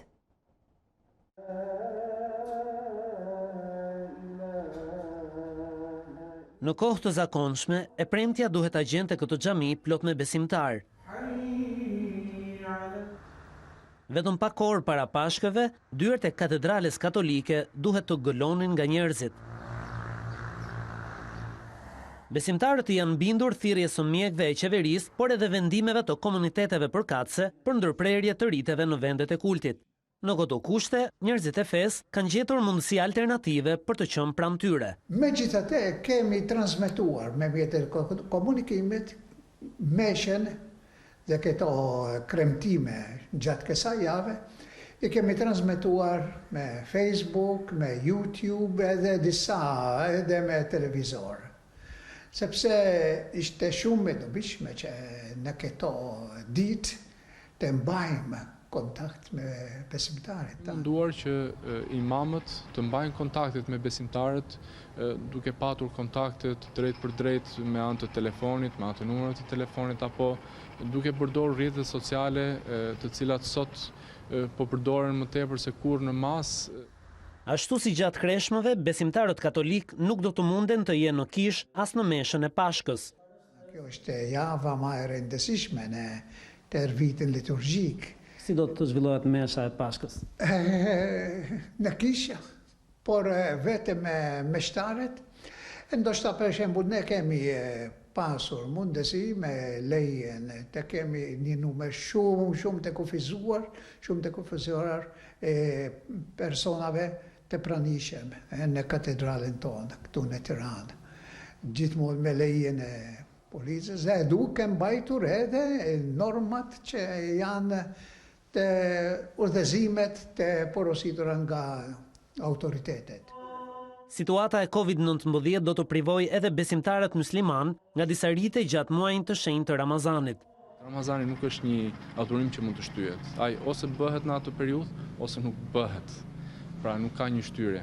Por patjetër që ne në muajin e Ramazanit, nëse do të vazhdohet në këtë situatë, patjetër që ne do të reduktojmë aktivitetet që bëhen në mënyrë të organizuar, pra që kërkojnë një pjesëmarrje masive dhe normalisht që besimtari nuk ka nevojë që të jetë së bashku me disa të tjerë për ta mbajtur agjërimin, ai mund ta mbajë edhe në shtëpi, edhe aktivitetet apo ritualet fetare mund t'i kryejë edhe në shtëpi me familjarët e tij pa patur nevojë që të dalë jashtë dhe pa i anulluar ato. Përveç se shpirtërisht, komunitetet fetare janë gjendur pranë njerëzve në nevojë edhe në ndihma materiale. Të nderuar shikues, ne rikthehemi këtij transmetimi të drejt për drejt duke mbetur fillimisht për pak minuta tek zhvillimet kryesore të ditës. Kryeministri Rama është optimist për situatën ku ndodhet vendi në luftën ndaj virusit pandemik, duke zgjatur orët e lëvizjes nga ora 13 nga e hëna në 17:30 minuta. Ndërkohë edhe kjo fundjavë do të jetë në izolim nga ora 13 së shtunës pra dita e nesërme deri në orën 5 të mëngjesit të së hënës nuk do të lejohet lëvizja në rrugë. Por jo të gjithë po e zbatojnë karantinën. Këtë të premte, trafiku në Tiranë nuk kishte asnjë ndryshim nga ai para pandemisë, pavarësisht izolimit me makina apo në këmbë. Qytetarët kanë shfrytzuar maksimalisht orarin e lirë të lëvizjes, të pashqetësuar madje as nga forcat e rendit. Me mira bizneset të vogla dhe të vetpunësuar tashmë po aplikojnë pranë drejtorisë së përgjithshme të tatimeve për të përfituar pagën e luftës prej 26.000 lekësh. Ndërkohë ka edhe një kategori të vetpunësuarish të cilët nuk përfitojnë asgjë, edhe pse aktivitetet e tyre janë të mbyllura përkohësisht për shkak të luftës dhe pandemisë. 7 raste të reja me COVID-19 duke e quar në 416 numrin e të infektuarve me COVID-19 në vendin tonë. 23 është numri i viktimave, ndërsa 182 persona ja dolën ta mposhtin virusin. Aktualisht 56 persona ndodhen nën kujdes mjekësor pranë spitaleve COVID-1 dhe COVID-2, ndërsa harta e të prekurve me koronavirus është zgjeruar në Tiranë dhe në Shkodër. Izolimi nga koronavirusi nuk e ka penguar gjykatën e lartë të rinis punën pas një ngërçi të zgjatur. Gjykata e lartë ka njoftuar formimin e 3 trupave gjyqësore që do të nisin shqyrtimin e çështjeve për herë të parë, që pas majit të vitit 2019. Janë rreth 35.000 dosje të grumbulluara ndër vite që tashmë presin të shqyrtohen. Një krizë edhe më e thellë se ajo e depresionit të madh në vitet 1930. Ky është parashikimi i zymët i Fondit Monetar Ndërkombëtar për ndikimin e koronavirusit në ekonominë botërore. Pavarësisht se të gjitha shtetet kanë financuar deri tani dagti $8 trilion si masa për krizën, shefja e misionit FMN bën apel për më shumë ndihmë për bizneset, por edhe familjet në nevojë. Ndërsa në të gjithë botën, numri i viktimave arrin në 101.000 persona. Spanja ka raportuar numrin më të ulët të viktimave nga COVID-19 që nga data 24 mars. Përmirësim të dukshëm ka pasur edhe në Francë, ndërsa nga Shtetet e Bashkuara vijnë pamje tronditse të varrosjeve masive. Katolikët në mbar botën kremtojnë të premten e madhe në mënyrë të pazakontë, ndërsa gjysma e popullatës është aktualisht në shtëpi. Heshtja pushton Jeruzalemin dhe Romën, ku zhvillohet zakonisht procesioni i udhës së kryqit.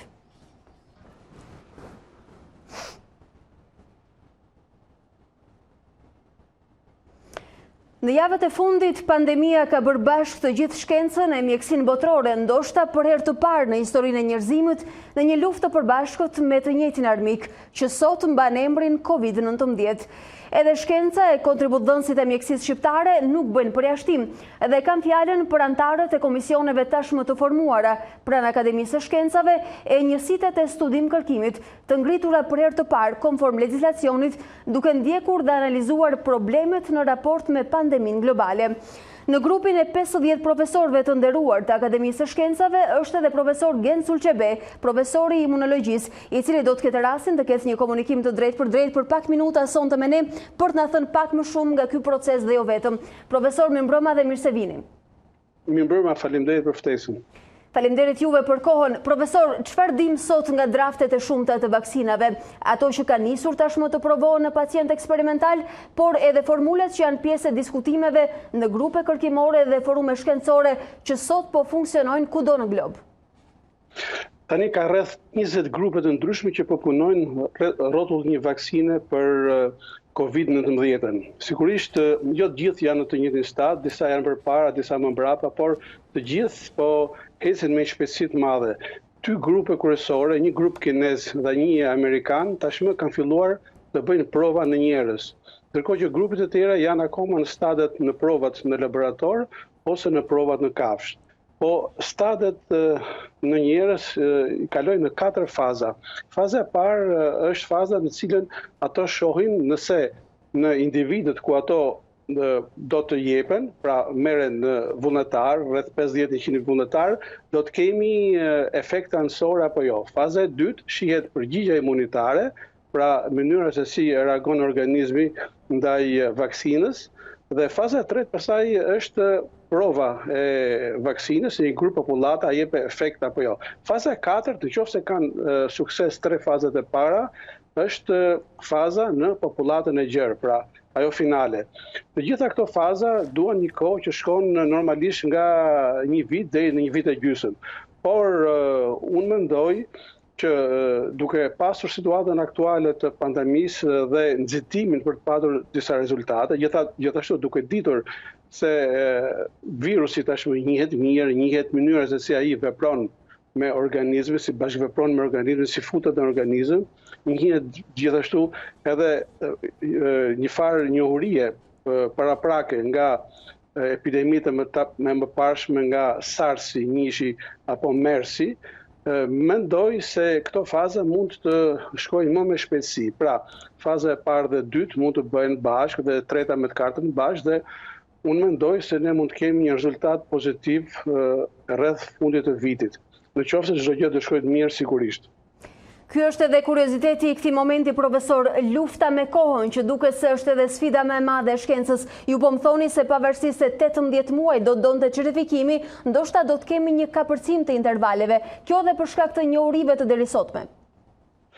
Pikërisht tani njihet mirë virusi, pra njihet struktura genomike e tij, njihen proteinat e tij, njihet pikërisht ajo molekul që futet në organizëm, futet në ato qelizat e sistemit të frymarrjes, dhe depërton dhe jep ato dëmtimet që dim në aparatin e frimarjes dhe pikërisht tani po duhet të veprojmë teknikisht në veprimin e kësaj procedure. Pra duhet që të punohet pra në gjërësi siç po punohet për të arritur rezultate sa më efikase. Por këtu nxitimi nga një herë është negativ sepse mund të sjellin rezultate të nxituara, të cilat mund të kenë veprime të dëmshme për efektin e vaksinës. Prandaj këtu grupet që punojnë duhet lihen të qetë të punojnë sipas ritmit të tyre dhe sipas një rregulli të caktuar shkencor, sepse ndryshe ne pastaj do të kishim rezultate të paparashikuara.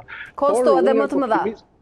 Sigurisht, sepse një shembull negativ ne kemi pasur në rastin e epidemisë së mëparshme nga SARS-1 në 2002, kur që një epidemi që u kufizua deri diku në Kinë dhe në vendet rreth e qark dhe në Australi, por nuk erdhi në Evropë, edhe shumë grupe edhe europiane filluan të punojnë për prodhimin e një vaksine të tillë, siç është një grup në Gjermani, i cili tashmë ka filluar dhe ishte nga të parat që u futën në këtë lojë.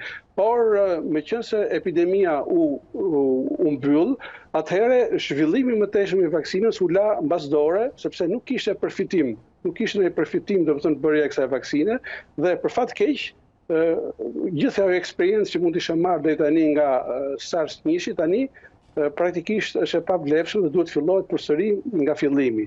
Prandaj kjo vend duke nevojën që të kemi punë kurrikimore të vazhdueshme pa pasur në plan të parë përfitimin komercial, material nga kjo punë, por në radh parë duke vënë synime të qarta, të cilat janë gjithmonë të vlefshme për një problematik të caktuar.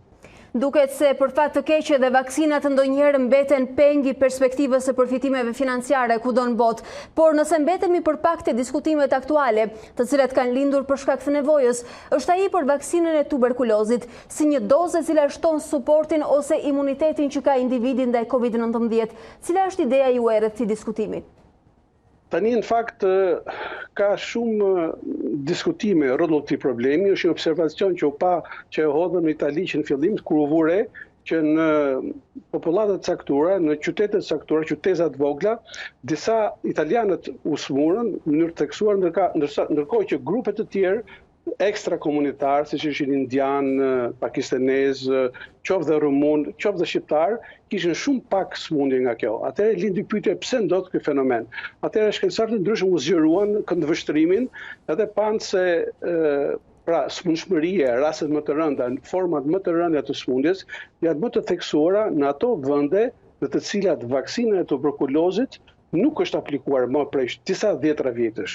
Ndërkohë që në ato vende kur kjo vaksinë është aplikuar, kur futet dhe Shqipëria, vendet e Europës lindore, edhe mjaft vende të tjera, numri i rasteve me këtë sëmundje, pashtu dhe format e rënda janë më të pakta. Kjo hedh hipotezën se ndofta vaksina e tuberkulozit bën një nxitje të sistemit imunitar, një lloj mbrojtje imunitare jo specifike, indirekte, e cila e mbron organizmin edhe nga viruset të ndryshme, siç është në këtë rast virusi i SARS. Pra, profesor, në këtë drejtim ka një bazament logjik, por asgjë të provuar ende.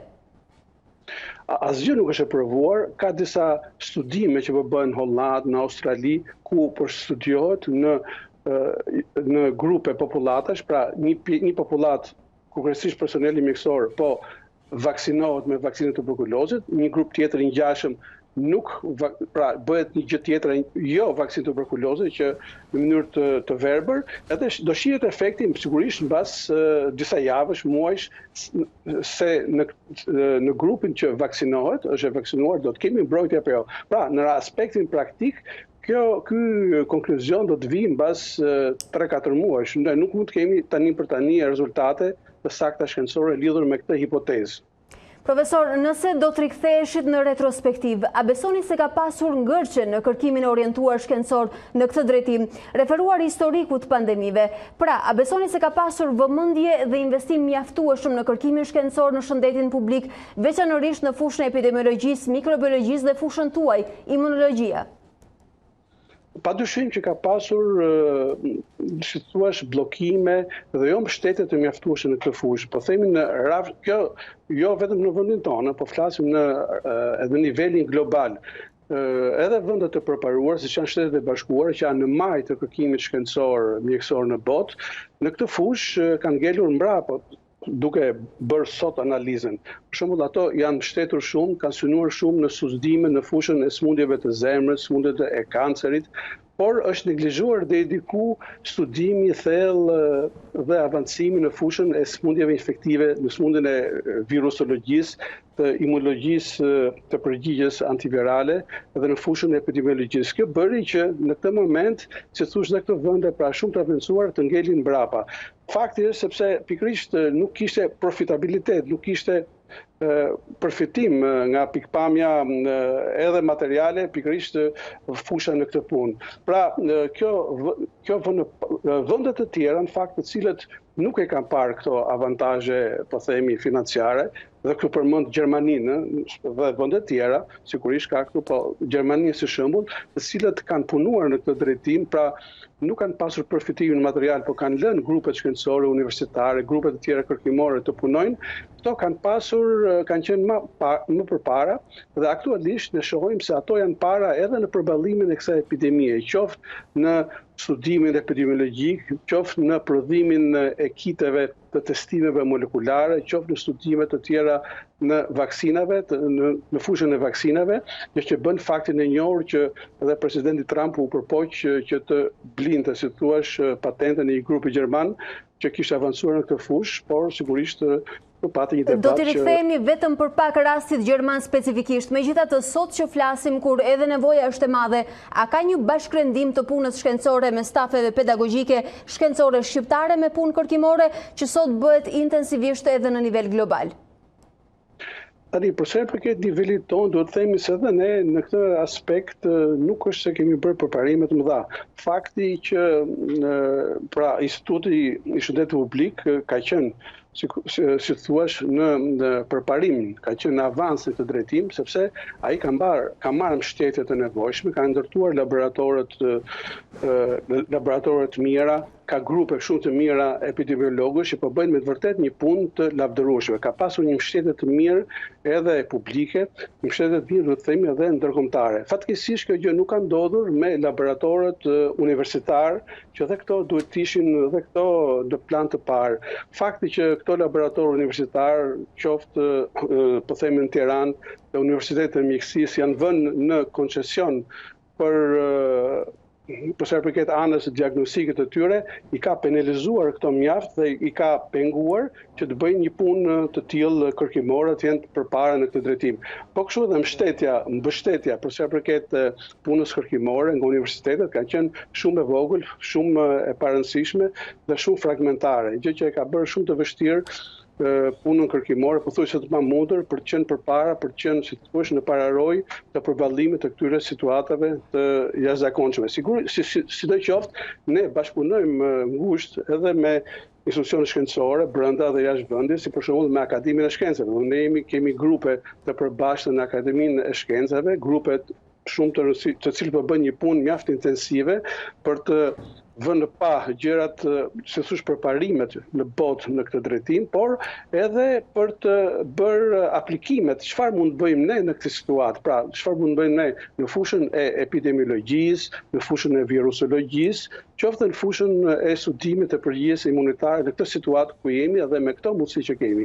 Po bëhet një punë intensive dhe mendoj se edhe komunikimet nga Akademia e Shkencave kanë qenë me të vërtet janë përgjigjur situatës dhe besoj se edhe në të ardhmen do të jenë të tilla që ato mund të japin edhe zgjidhje për disa probleme të cilët dalin para nesh për përballimin e kësaj situate, siç është për shembull se si ne do studiojmë përgjigjen imunitare në popullatën shqiptare në mënyrë që ne të dimë individët që janë prekur dhe ato që nuk janë prekur dhe në bazë të përqindjes së prekshmërisë nga ky infeksion ne të mund të influencojmë gjithashtu dhe përshkallëzimin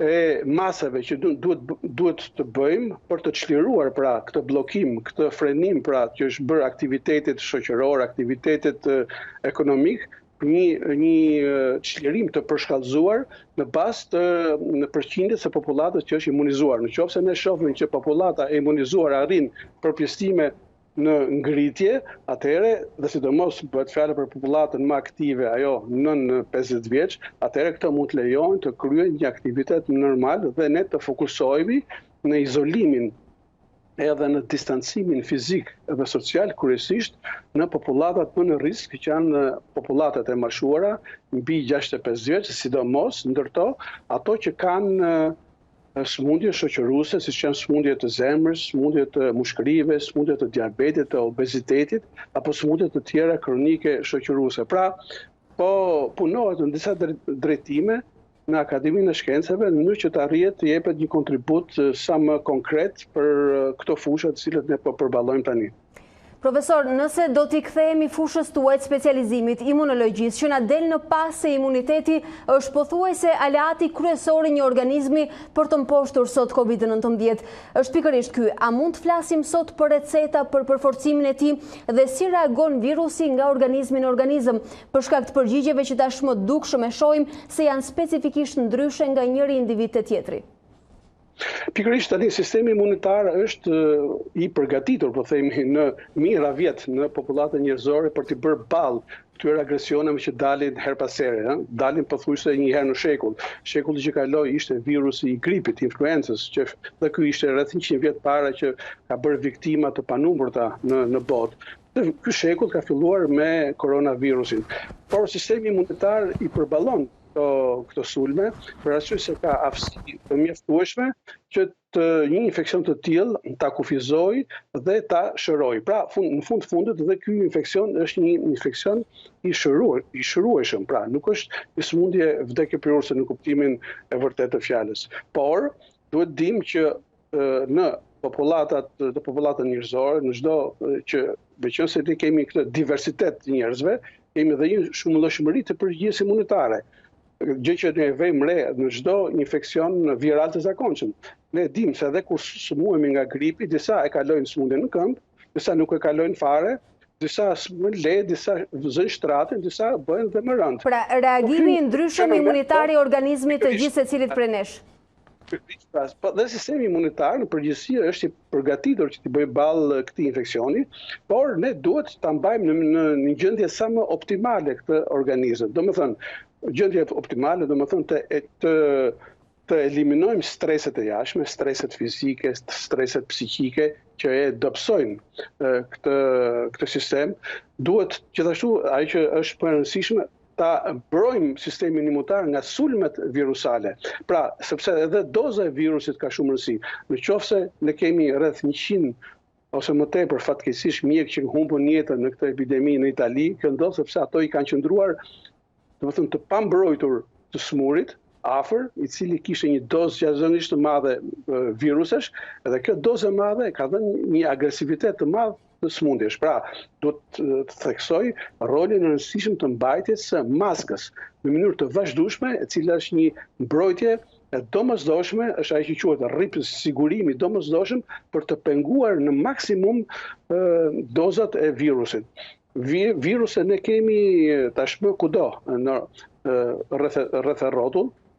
Disa prej tyre janë të inaktivizuar dhe ndoshta një pjesë e mirë e tyre bëjnë një farë nxitje të sistemit imunitar në mënyrë të padashur. Dhe ne kur do të bëjmë pasaj studimin e përgjigjës imunitare, do të shohim se shumë njerëz do të jenë imun, pra do të kenë krijuar antitrupa ndaj këtij infeksioni dhe pa ditur ato vetë. Pikërisht sepse kanë marrë këtë virus pra në formën e një vaksine natyrale në mënyrë shumë të graduale, në mënyrë shumë të ngadalshme, pa shfaqur sëmundje. Pra, ulja nëpërmjet mbrojtjes të dozës virale, mbajtja e një sistemi imunitar normal presupozon gjithashtu edhe një ushqim të ekuilibruar, ushqim të pasur në proteina, ushqim të pasur me fruta, me zarzavate, marrjen e vitaminave të mjaftueshme, jo vetëm vitaminës C, po edhe vitaminës D, që në këtë fazë është deficitare. Të gjitha këto pra faktorë që bëjnë që ne të kemi si sistem imunitar të ekuilibruar që të përballojë pra një ushqim i ekuilibruar, eliminim i streseve, ulja në maksimum e mundësisë së marrjes së virusit në moment vendosjes së barrierave.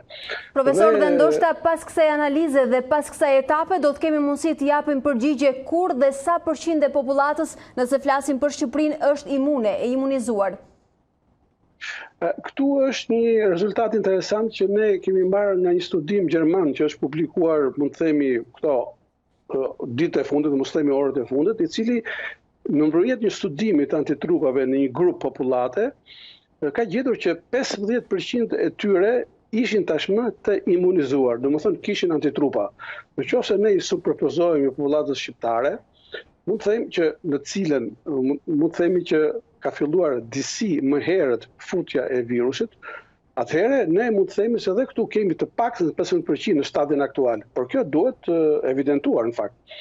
Dhe kështu mund të themi që mbas 2-3 muajve, ky përqindje nga 15 ose 20 mund shkojë 30, mundes 40 dhe ndofta supozojmë, hedhim hipotezën, që në fund të vitit ne mund të kemi një numër prej 50-60% të popullatës që do të jetë tashmë e imunizuar, por kjo është shumë e rëndësishme, sepse nëse ne kemi mbi 60% të një popullate të imunizuar, pra që ka krijuar antitrupa ndaj një shkaktari mikrobial, ndaj virusit, këtij virusit SARS-CoV-2 në këtë rast, atëherë krijohet i ashtuqutur imuniteti i popullatës, imuniteti i grupit ose i tufës, e cila bën që edhe ato individ, ai 30 ose 40% që nuk janë imunizuar, ato tashmë janë të mbrojtur, sepse krijohet një formë barriere që e pengon virusin të kapi këto njerëzit e pambrojtur. Profesor, tashmë po diskutohet alternativa se zbulueshmëria e kësaj përqindje të imunitetit ndoshta mund vi përmes një vaksine për imunizimin e popullatës,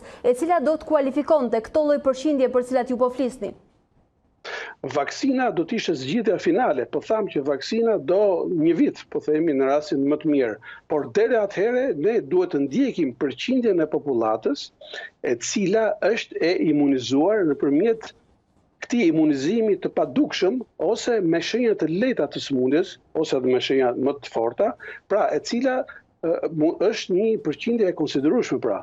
Duke e ndjekur këtë përqindje të popullatës të imunizuar në grupe të ndryshme të moshave, ne mund të nxjerrim konkluzione se si duhet ta lirojmë pra këto masat e bllokimit, masat e izolimit, e distancimit social, ekonomik, shoqëror.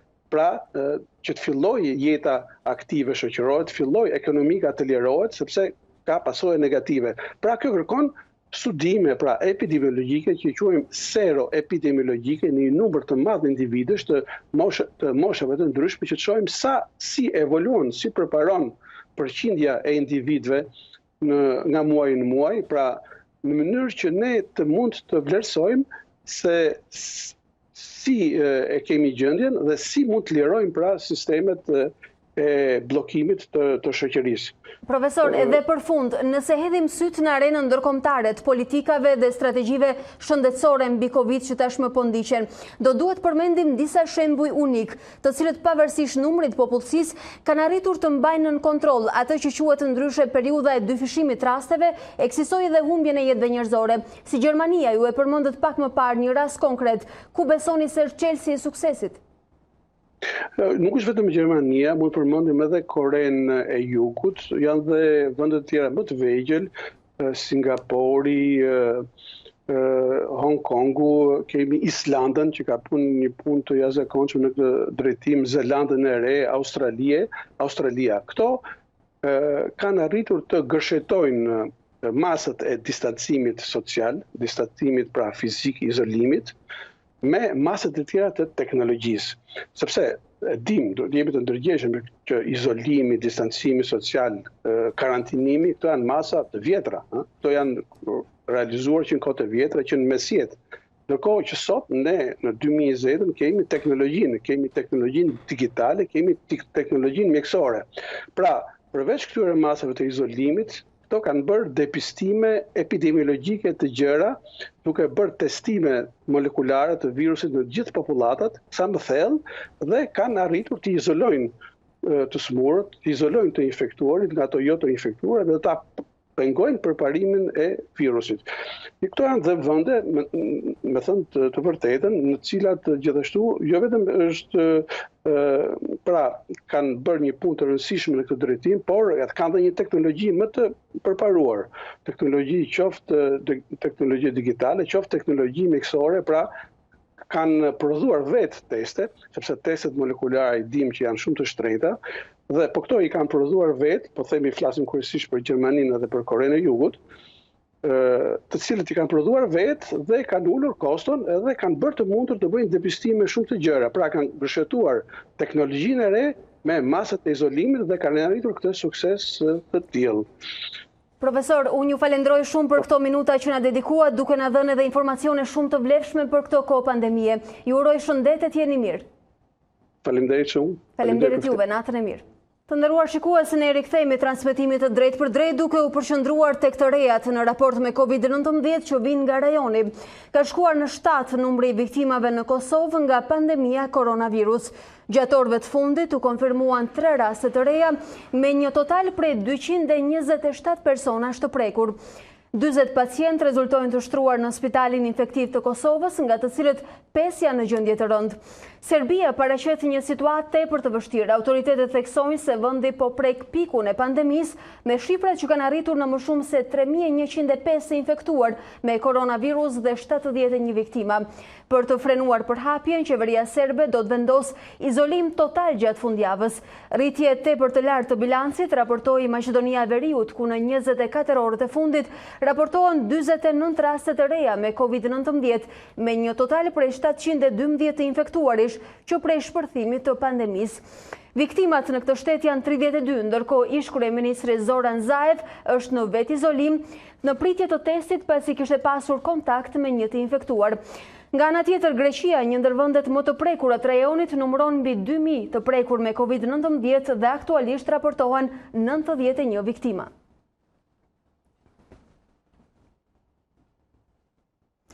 Të nderuar shikues, komunikimin e radhës e zhvendosim në Prishtinë pikërisht brenda ambienteve të klinikës infektive ku trajtohen të prekurit me COVID-19 në territorin e Kosovës. Do të jetë doktori infektolog Balbon Krasniqi në një lidhje direkte me ekranin e A2 CNN për të na njohur me përditësimin e shifrave dhe situatës së orëve të fundit nga Kosova. Doktorin e mirëpresim, mirëmbrëma dhe mirë se vini. Ma përshëndetje edhe juve dhe mirë se ju gjejmë. Doktor, ju kemi shkëputur nga orët intensive dhe besoj delikate të punës në spitalin infektiv Prishtinës, por duam një përditësim të situatës. Ne kemi dhënë disa shifra, janë 7 viktimat. Jemi të sakt? Po, i dëgjova, unë po ju lajmërojmë nga ambientet e punës, pasi sonte janë kujdestarë këto në klinikë, dhe fatkeqësisht deri më tani kemi pas 7 tjetër të humbura nga COVID-infeksioni, po që të gjithë të ndjerët përveç COVID-infeksionit kanë pas edhe smundje tjera shoqëruese. Ndërkohë që numri total në Kosovë, ashtu siç e thatë edhe ju, ka arrit në 227. Ndërkohë që nga këta 227 në klinikën infektive kanë pas nevojë të shtrihen diku rreth 80 persona prej tyre. Ndërkohë që të tjerët pra kanë vazhduar të trajtohen në mënyrë ambulantore, çka kjo na dëshmon atë që kemi thënë se në shumicën e rasteve megjithatë ky infeksion do të kalojë në forma të lehta dhe pacientët nuk do të kenë nevojë të shtrihen në spital. Doktor, megjithatë, ju më thatë se fatkeqësisht kemi 7 viktima, por Kosova, nëse referohemi raportimeve dhe shifrave zyrtare, po e mban përqindjen e mortalitetit në 0.70%, që nëse unë nuk gabohem, është më e ulta për rajonin.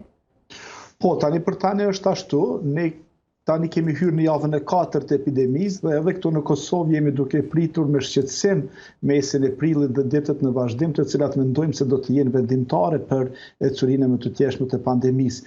Ajo çka është e mirë është fakti që nga personat të cilët kanë qenë të shtrirë, tashmë 38 prej tyre janë shëruar plotësisht dhe janë liruar në shtëpi. Dhe aktualisht në klinikë sonde në këtë momente ne kemi 38 pacientë të shtrirë. Nga ta 4 kemi me oksigjenoterapi, ndërkohë që 2 vazhdojmë të kemi në gjendje të rëndë, janë duke u trajtuar në kujdesin intensiv dhe ne vlerësojmë se janë në gjendje kritike. Pra të tjerët janë mirë me gjendje të përgjithshme dhe gjendja e tyre përgjithshme është e qëndrueshme. Doktor, ju sapo ma konfirmua që kjo është java e 4 e karantinës për të gjithë territorin e Kosovës. A do duhet të kishit të reflektuar masat ose rezultatet e para për kurbën aktuale dhe kur e prisni atë që tashmë e quajnë piku i pandemisë nëse flasim për Kosovën? Jo, në fakt ne në karantinë jemi diku, nëse nuk kam harruar, nga data 20 apo 22 e këtij e muajit të kaluar. Po, rreth 10 ditë më vonë se Shqipëria. Po, ashtu prafërsisht, pasi edhe rastin e parë kishim 4-5 ditë më vonë se jo kishim duket me 9 mars, ndërkohë që ne kishim me 13 mars. Sidoqoftë, ne krahas karantinës dhe krahas masave strikte që i ka apliku qeveria, jemi munduar të jemi në komunikim të vazhdueshëm me qytetarët dhe një rëndësi shumë të madhe i kemi dhënë vetdijes dhe ngritjes së ndërgjegjësimit të qytetarëve për të pasur kujdes për higjienën personale dhe për të shmangur kontaktet apo për të mbajtur atë distancën sociale. Jemi thellë të mendimit që vetëm masat strikte të kufizimit të lëvizjes pa një ndërgjegjësim të qytetarëve për sjelljet e tyre dhe pa e kuptuar se ata kanë përgjegjësi ndaj shëndetit të tyre, janë obligativ të ruajnë shëndetin e tyre, vështirë të japin rezultat vetëm masat e kufizimit. Doktor, megjithatë, ajo që të bën përshtypje nëse ti vërojton hartën e të prekurve me COVID-19 në Kosovë, është se disa qytete janë krejtësisht të paprekura nga virusi. Kjo do të thotë se është arritur të mbahet nën kontroll, apo disa qyteze, edhe qyteza në Kosovë, kanë filluar shpejt mobilizimin dhe janë izoluar pothuajse krejtësisht. Unë kam parasysh Vitin, e cila ka qenë edhe qyteti i pacientit zero, e cila pati një izolim total të menjëhershëm. Po, në fakt, janë disa karakteristika nëse i hedhim një vështrim situatës në Kosovë. Kemi Vitin që ju e përmendet, ku kemi vetëm 7 antar të familjes dhe asnjë antar jashtë familjes personit që ishte personi zero, ndërkohë që po njësoj e kemi dhe komunën e Klinës në shtetësia e Italisë, e cila rezultoi po ashtu bashkë me këtë personin zero, pothuajse ditën e njëjtë u konfirmuan.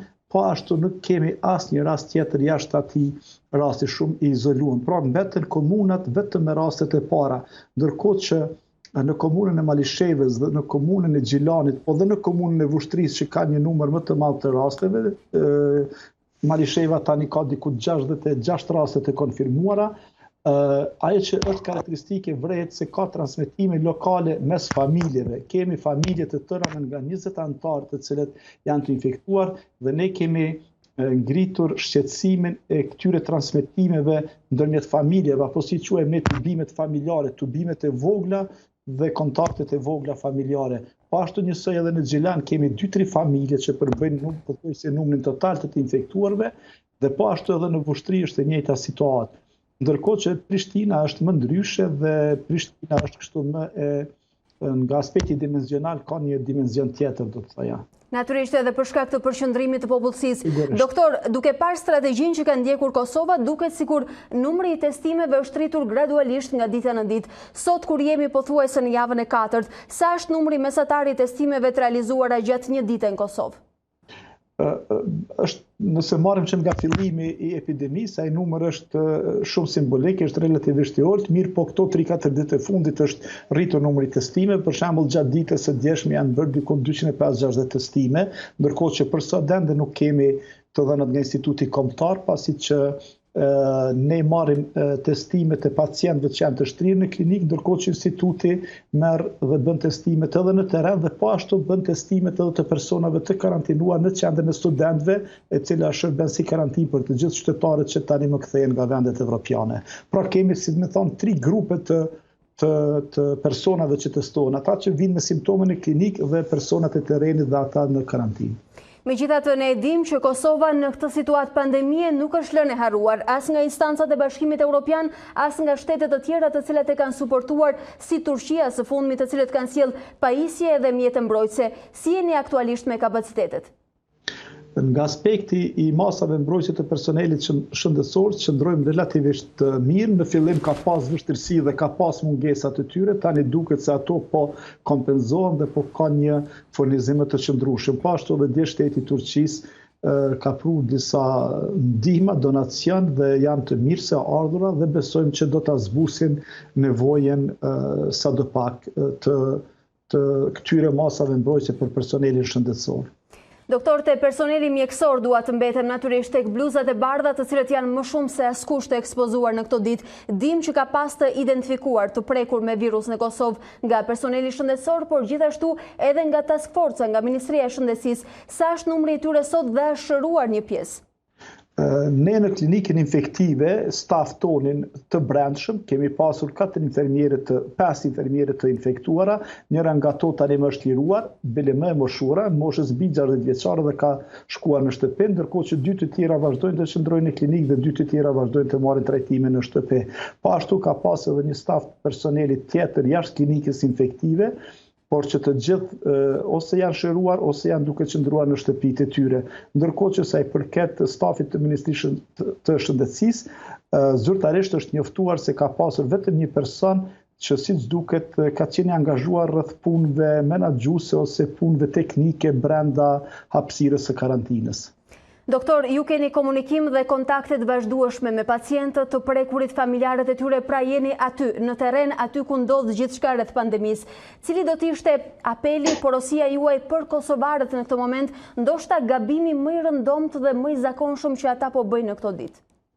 Ne kemi bërë të qartë për të gjithë qytetarët që nëse aplikojnë masat mbrojtëse, nëse përdorin një maskë, nëse mbulojnë gojën dhe hundën dhe nëse dezinfektojnë në mënyrë të rregull duart e tyre, virusi nuk ka se si të arrijë deri te organizmi i tyre dhe të shkaktojë smundje.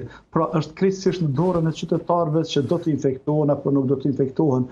Prandaj ne vazhdojmë të bëjmë thirrje të qytetarëve që të mos kenë kontakte me anëtar jashtë familjes së tyre. Pra jashtë shtëpisë, jashtë banesës së tyre nuk ka nevojë të kenë kontakte, sidomos në këtë periudhë të cilën po e kalojnë. Të shmangin maksimalisht daljet në qytet, të shmangin maksimalisht përshëndetjet me dorë të qytetarëve tjerë, ndërkohë që nevojat e tyre ditore, esenciale, blerjet e gjërave ushqimore dhe sidomos të higjienës sanitare të tjera të provojnë të kryejnë me një dalje dhe atë për 2-3 ditë dhe jo të dalin për çdo ditë nga disa herë në ditë. Nëse këto respektohen dhe nëse shmangen sidomos tubimet familjare në përvend banimit të fshatrave, atëherë ne mendojmë se do t'ja dalim mirë. Pra është momenti që të paktën në këto javë kritike të shmangim edhe traditat tona. Absolutisht po. Doktor, ne ju kërkojmë ndjes që kemi shkëputur nga shërbimi, ju urojmë orë më të lehta në vime dhe shëndet, punë të mbar. Faleminderit, punë të mbar dhe juve dhe shërim të gjithë pacientëve në Shqipëri. Sa më shpejt punë të mbar dhe gjithë kolegëve tanë në Shqipëri. Faleminderit, shëndet, natën e mirë. Mirupafshim. Ndërkohë një rikthehemi i Italisë, sot u raportuan 570 persona të vdekur në 24 orë. Situata duket se po përmirësohet, por autoritetet shëndetësore paralajmërojnë që të mos ulet vigjilenca. Nëse gjithçka do të shkojë mirë, masat kufizuese pritet të lehtësohen nga data 4 maj për Italinë. Edhe të premten Italia raportoi më pak raste të reja me COVID-19 dhe gjithashtu më pak viktima të shënuara në 24 orët e fundit. Bilanci i përditësuar flet për 570 vdekje dhe gati 1400 të infektuar më shumë.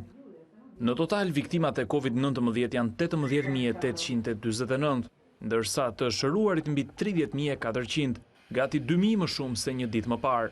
Situata paraqitet më e lehtësuar edhe në terapit intensive, ku ka të paktën 100 pacient më pak. Tragjik mbetet bilanci me skëmishave të bardha, që numërojnë 109 jetë të humbura. Kurba e infektimit në Itali sinjalizon se situata është drejt përmirësimit, por në asnjë mënyrë nuk duhet ulur vigjilenca, paralajmëroi më herët Instituti i Lartë i Shëndetësisë. Përveç se në veri, rastet po bien edhe në jug, dhe përmes një dekreti të ri, kryeministri Giuseppe Conte pritet të njoftojë disa rihapje me vlerë simbolike, si për shembull librarit apo fabrikat që prodhojnë pajisje bujqësore, ato që punojnë me drurin, e ndoshta dyqanet me veshje për fëmijë. Të tjerët duhet të presin deri në 4 maj, kur mendohet se nëse gjithçka do të shkojë mirë, masat do të lehtësohen edhe për popullin e gjerë. Por të moshuarit dhe personat më të rrezikuar do të vazhdojnë të jenë në mbrojtje për më gjatë. Ekspertët e Komitetit Teknik Shkencor paralajmërojnë kundër vendimeve të nxituara dhe thonë se nuk mund të kalohet menjëherë nga izolimi në liri. Lajme relativisht të mira duke parë shifrat dhe është momenti të zhvendosemi në një prej spitaleve prestigjioze të Milanos, që gjithashtu po përballet me fluksin e shtuar të pacientëve të prekur me COVID-19 në këtë zonë, por specifikisht kësaj radhe do të shohim repartin më aktiv për identifikimin, imazherin radiologjike që signifikon nivelin e agresionit në mushkrit e dëmtuara nga armiku i rrezikshëm dhe tinzar COVID-19. Do të jetë në një lidhje të drejtë për drejtë nga Spitali San Donato Milanese, ku është integruar si pjesë e tij tekniku radiolog gjithashtu shqiptar, zoti Denis Trenova. Unë e falenderoj, besoj se nuk është në orë shërbimi pune, por për ne do të ndaj pak nga shërbime që ai krye në këto ditë. Mirëmbrëma dhe mirë se vini. Mirëmbrëma, faleminderit për ftesën. Zoti Trenova, ju jeni radiolog dhe këto ditë kanë qenë besoj tmerrsisht të ngarkuara për repartin tuaj. Si është protokolli fillimisht që ndiqni me pacientët aktualisht? Numri i tyre besoj është i lartë. Absolutisht po, vazhdon të jetë i tillë sepse nuk janë respektuar akoma deri në fund të gjitha shtrëngimet që shteti ka vendosur për këtë situatë. Dhe vazhdon të bëjnë edhe gabime nga personat sepse vazhdojnë të prezantohen direkt në qendrat e urgjencës, nuk marrin në telefon, si të themi, ambulancat që janë organizuar për të marrë këtë tipologji pacienti, që ti drejtojnë në për qendra në mënyrë specifike. Vazhdojnë të vinë direkt, hapur si në qendrat e urgjencës, duke vënë në mundësi infektimi pacientë të tjerë që ndodhen aty. Kështu që vazhdon akoma të jetë e rëndë situata. Faktikisht, një pacient kur prezantohet direkt në qendrën e urgjencës, për shembull në qendrën tonë, duhet të prezantojë disa lloj simptomash, siç mund të jetë kolla, siç mund të jetë temperatura, siç mund të jetë vështirësi të frymarrjes. Që atëherë merret direkt në gjestim nga spitali edhe kërkohet direkt një radiografi. Atëherë, këtu dua të ndalojmë fiks tek profesioni dhe puna që ju bëni çdo ditë e këto ditë më shumë se asnjëherë.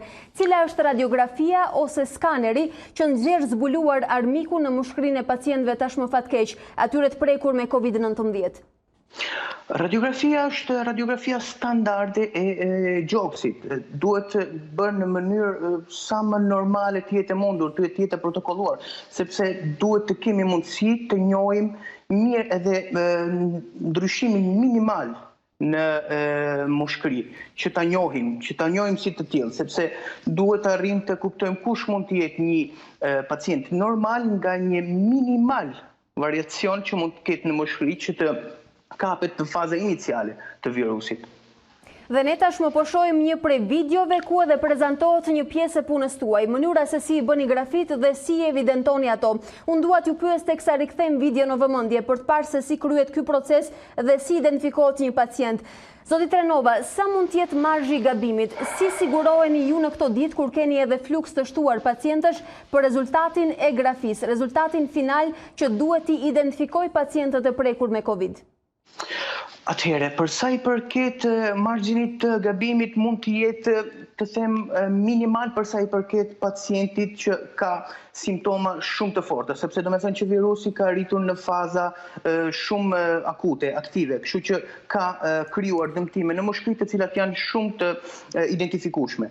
Ndërsa në paciente kur është faza e fillestare, pacienti është akoma në gjendje të lëvizi vetë, atëherë i ofrohet një maskë për fytyrën, i jepet direkt doreza edhe shoqërohet me të gjitha përmasat për të mbrojtur për personelin, duke filluar nga maska për fytyrën, duke filluar nga streha nga syzet për fytyrën, duke filluar edhe nga veshja, duhet të jenë absolutisht të ruajtur nga një eventualitet, një kollitje ose një frymarrje të pacientit. Pacienti e shoqërohet në radiologji, bëhet radiografia, nëse radiografia ka dyshime, atëherë kalohet në skaner. Skaneri që po kalon në këto momente në televizionin tuaj është një pacienti që mua më bëri shumë përshtypje, sepse është një pacient shumë i ri, më duket se ishte 45 vjeç, që ka shumë ndërlikime. Erdhi në mënyrë shumë kritike edhe po vazhdon akoma të ketë shumë probleme.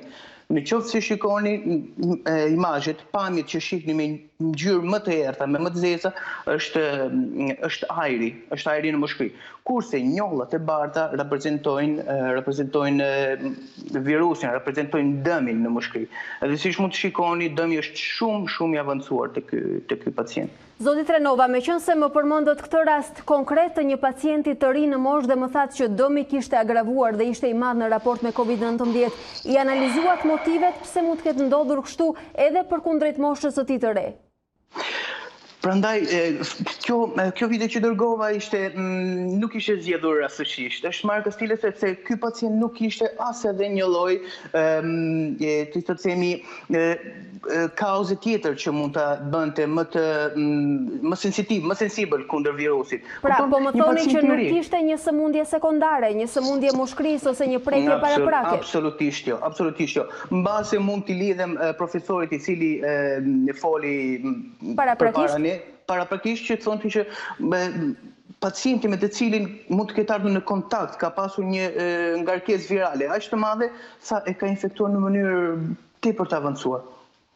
Ndërkohë, pas këtij faze, pas kësaj hapi që bëhet me këta pacient, ata identifikohen, rezultojnë pozitiv. Pacientët ku orientohen më pas? Si është procedura që ju ndiqni aktualisht?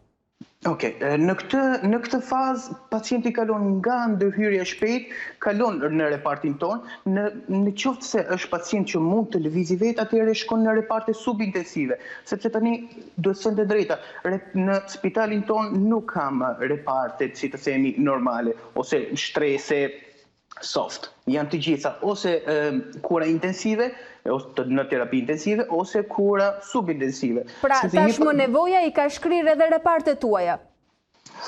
Neve kemi qenë si spital jemi specialist për zemër dhe për pediatrik, kështu që kemi një profilizim komplet ndryshe. Por ofrojmë sistemi sanitar të gjitha standardet e analizave. Kemi ndryshuar komplet të gjitha repartet, kemi hapur repartet e re intensive.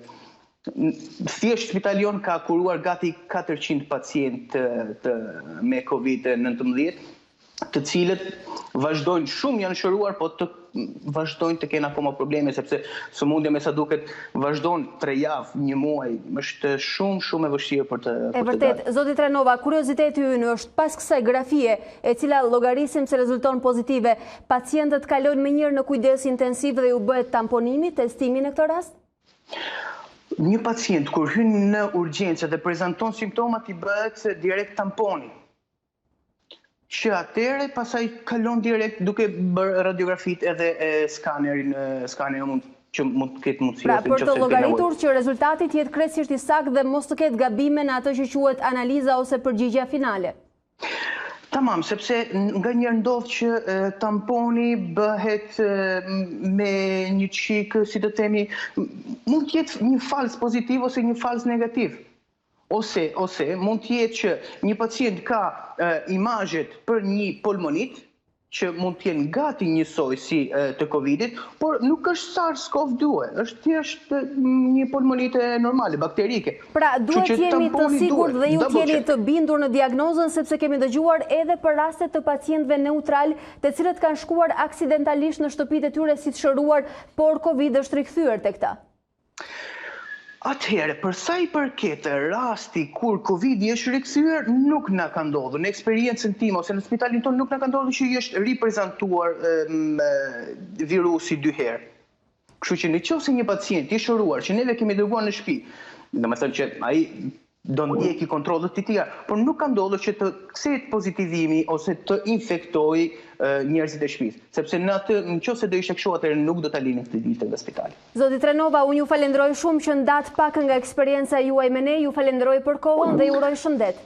Faleminderit juve gjithashtu edhe vazhdim të mirë. Natën e mirë dhe punë të mbarë. Natën e mirë, mirupafshim. Faleminderit. Të nderuar shikues të ekranit të A2CNN, ne jemi rikthyer transmetimit të drejt për drejt dhe në hapësirë në vijim do të kemi nderin të marrim fjalën dhe ekspertizën e doktorit shqiptaro-amerikan, zoti Filip Çaushaj, profesor kirurgjie, drejtori kërkimeve kirurgjikale në Universitetin Connecticut në Hartford të SHBA-s, si dhe pjesë e stafit Critical Care në spitalin ku ai kontribon, i cili gëzon me plot të drejtë edhe një medalje si nder i kombit. Sonte profesor Çaushaj na flet në një komunikim të drejt për drejt virtual naturisht nga Connecticut për ekranin e A2CNN, ne i uroj mirëseardhje tashmë. Doktor, mirëmbrëma dhe mirë se vini, për ju mirë dita besoj. Faleminderit, mirë dita, mirëmbrëmje. Na flisni në situatë delikate për shtetin tuaj, Connecticut, New Yorku shumë delikat, shumë afër jush, me shifra enorme viktimash. Si po ja dilni, duket si lajm deprimues që Shtetet e Bashkuara të Amerikës u gjetën gjithashtu të papërgatitura në raport me sistemi shëndetësor dhe flukset nga Covid? Është një tragjedi që nuk kuptohet dot deri sot, që ne të jemi aq të pa përgatitur për këtë krizë, po ajo është realiteti i momentit që jemi. Sidoqoftë, ne kemi obligim për të ndihmuar të smurt që vinë në spitalet tonë. Deri tash afërsisht 150.000 Amerikan e kanë kapur këtë sëmundje, e fatkeqësisht një sasi e madhe po vdes çdo ditë, derisa nuk mbarosen dot të tërë që po vdesin, edhe na është bërë një tragjedi humane këtu. Doktor, pse besoni se ka shifra kaq kritike viktimash nga Shtetet e Bashkuara? Sa besoni se kishte pasoja në të ardhmen dhe këtë kurp të lartë viktimash edhe dyfishim të shpejtë të vdekjeve, nëse masat ndoshta pak të vonuara dhe izolimi që erdhi gradualisht në SHBA do të ishte më i hershëm, apo ishte i pamundur për shkak të fluksit banorëve? Unë besoj të dy gjërat janë korrekt, që ne si një kom nuk veprom mjaft shpejt për të bërë vetë izolimin që ishte i dur, nuk i dëgjuam paralajmet që kishin ardhur nga Kina me vëmendje, edhe kjo është një luftë që do ta bëjmë ku të mbarojë kriza, të bëjmë analizën si na erdhëm në këtë situatë. Por fatkeqësia, New Yorku, New Jersey edhe Connecticut kanë afërsisht 25 milion banor, edhe janë të tërë shumë afër me shoqërinë, me subway, me trena, me avion. JFK është aeroporti i gjithë botës, do hapësh këtu, edhe fatkeqësisht është hapur në një mënyrë shumë serioze. Doktor, Organizata Botërore e Shëndetësisë sugjeron tashmë për kodo testime, por duket se pothuajse asnjë shtet në glob nuk po e menaxhon aq mirë sa do duhej, duken shumë larg ideales. Numri i domosdoshëm i testimeve që ndoshta do të mund të kontrollonte pandeminë. Edhe Amerika është e shqetësuar për mungesë testesh, me sa kemi dëgjuar. A ka ndryshuar diçka në strategjinë amerikane të orëve të fundit? Jo, ti e ke shumë korrekt. Testimi është gjëja më e rëndësishme për çdo kom të bëj të di penetrancën e këtij virusit në banorët të saj. Ne në Amerikë s'kemi mjaft, me gjithë pasurinë e kësaj kombit të Shtetit të Bashkuar të Amerikës, ne nuk kemi mjaft testim të bëjmë të gjithë njerëzit që duhet të bëjmë testim tash, edhe kjo është një krizë që derisa ta bëjmë këtë gjë, nuk do hapet dot ekonomia jone, nuk do dalin dot njerëzit tonë, pse kemi për të mbrojtur ata që janë njerëz të rrezikshëm, ka ata që mund të rrezikojnë po ta kapin. Doktor, a do thot kjo se Shtetet e Bashkuara dhe sidomos këto vende më delikate si New Yorku dhe Connecticut tashmë po detyrohen të zgjedhin se cilët jetë të shpëtojnë më parë? Tamam, duhet të shpëtojmë njerëzit përpara, ne duhet të bëjmë testime për të shpëtuar popullin. Dhe unë si kirurg plak që jam, bëj çmos për të shpëtuar popullin ton këtu në Shtetet e Bashkuar, që shumica janë fukareje dhe vobekte dhe kanë kapur këtë sëmundje edhe s'kan chance, s'kan realitet të shkojnë dot te doktori përpara se sa shmuren shumë keq. Doktor, me qenë se ju më përmendët moshën tuaj, plak nuk do t'ju quaja, megjithatë në moshë dhe i riskuar. A keni frikë në ditët tuaja të punës, ndonse përballeni tashmë me shumë njerëz që nuk e dini nëse janë ose jo të prekur me COVID-19, sepse fluksi amerikan duket i paparashikueshëm? Tamam, është e vërtet, por ne po shohim të ri dhe pleq që po sëmuren në këtë sëmundje është një gjë e çuditshëm. Mbrëm punova në reanimacion edhe kemi patur shumë njerëz kritik, ca të ri edhe ca pleq, edhe është një gjë që të them të vërtetën se kam parë kur në jetën time edhe I shpresoj Zotit mos ta shikoj kur prap. Një eksperiencë e rallë dhe për ju me sa duket. Nëse flasim për Shtetet e Bashkuara, duket se COVID-19 doktor ka prekur më shumë përqindje të disa popullsive caktuara. Për shembull, kemi lexuar për popullsinë afroamerikane. Kjo besoni se ndodh për shkak të gjenezës, problemeve të trashëguara shëndetësore? Jo, fatkeqësia unë si doktor kam patur nderin të ndihmoj shumë në këta populacion afroamerikan. Këta kanë shumë sëmundje, diabetes, hypertension, të zëmrës, të sheqerit, dhe këto sëmundjet e bëjnë më të rrezikshëm në atë populacion. Janë një populacion vobekt, edhe këta nuk shkojnë do të doktori, edhe është një tragjedi që në kombin më të zënjin të botës nuk kemi insurance për të tërë popullin që ka nevojë për ndihmë mjekësore. Profesor, me qënë se jemi tek popullsi, do t'ju thoja shifrën e fundit që vjen nga Shqipëria, është pikërisht ajo e 54% meshkujve të cilët janë të prekur. Pra duket sikur edhe gjinia është një element. Janë më të predispozuar meshkujt në Shqipëri për të prekur nga Covid-i. Por duhet studiuar kjo pikë, pëse shumica meshkujt në Shqipëri pinë duhani lë dëm mushkrit, edhe ne po shikojmë që ata që pinë duhan I kap kjo sëmundje më keq edhe sëmuren më shumë. Profesor, ju ndër të tjera po ma përsërisni disa herë se është një tragjedi që sistemi shëndetësor amerikan nuk është I përgatitur dhe nuk po arrin të përballojë një fluks si ky, I vështirë vërtet për gjithë botën. Megjithatë, duket sikur Korea e Jugut është kampione e kësaj lufte. Gjermania ndoshta mund të përmendet si një shembull referencë I suksesshëm për ta mbajtur nën kontroll situatën. Si keni parë ju këto raste? Ashtu siç the ti, ne e dim që koreanët edhe gjermanët po zbatojnë testime në rregull, po mundohen shumë të bëjnë izolimin në rregull, edhe ne po mundohemi të zbatojmë ato që bëjnë ata kolegët tanë atje. Unë jam në komunikacion me shokët të mi në Korea, pse kam qenë ish kryetari I shoqatës ndërkombëtar, edhe e di që ata po bëjnë shumë gjëra të mira dhe ne po mundohemi të kopjojmë këtu. Edhe ne po mundohemi të flasim me kolegët tanë në Shqipëri, rektori I Universitetit Qësutit Arben Gjata, me ministrin Manisterliu, edhe kolegët që kam atje, ne po mundohemi të shpërndajmë informacionin, të ndihmojmë popullin shqiptar me këto masa.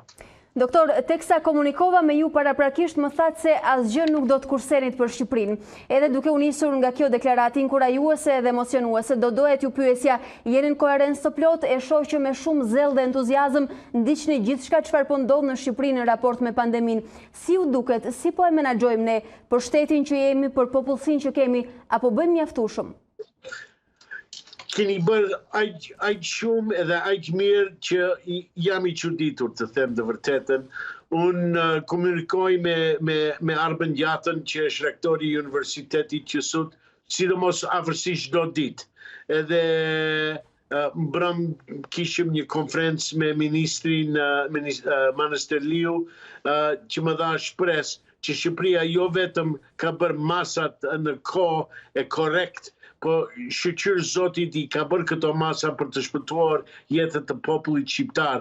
Ju keni pak infekcion për këtë arsye, edhe sistemi juaj është gati me sa që kuptoj unë me këto muhabete për të vazhduar luftën kundër kësaj virusit. Duket se po na jepni shpresë dhe kuraj ose do t'ja dalim. Profesor, për fund, nëse do të kishit mundësi të jepnit një mesazh, një apel qytetarëve shqiptar që ju ndjekin me shumë nderim për emrin tuaj, por ndoshta edhe autoriteteve, cili do t'ishte? Vëllezër dhe motër, lani duart, qëndroni brenda, mos dini jashtë, mos bëni në një gabim që mund të kostoj jetën e gjyshit o gjyshes o fëmijëve tuaj. Qëndroni në shtëpi, që kjo është një luftë me një armik të rrezikshëm, një armik që nuk e shef dot me sy. Ne shqiptarët jemi trim, po trimëria do jetë të rini në shtëpi. Profesor Çaushaj, e nderuar për këtë komunikim me ju, e nderuar për këto minuta që ndat për ekranin e A2CNN, ju uroj shëndete dhe punë të mbarë në vim. Uroj të kemi orë më të lehta dhe ta tejkalojmë këtë sfidë. Faleminderit, edhe shpresoj të shifemi shpejt në të ardhmen. Uroj shëndet. Bye. Ndërkohë, do të rikthehemi ekonomisë në rang global, por edhe në vend. Një krizë edhe më e thellë se ajo e depresionit të madh në vitet 1930. Ky është parashikimi i zymt i Fondit Monetar Ndërkombëtar për ndikimin e koronavirusit në ekonominë botërore. Pavarësisht se të gjitha shtetet kanë financuar deri më tani mbi $8 trilion si masa për krizën, shefja e misionit bën apel për më shumë ndihmë për bizneset dhe familjet në nevojë. Pandemia globale e koronavirusit mund të shkaktoj krizën ekonomike më të thellë të shekullit të kaluar dhe do të kërkojë $10 triliona për rimëkëmbjen. Deklaratën e fortë ka bërë shefja e Fondit Monetar Ndërkombëtar, Kristalina Gjeorgjeva.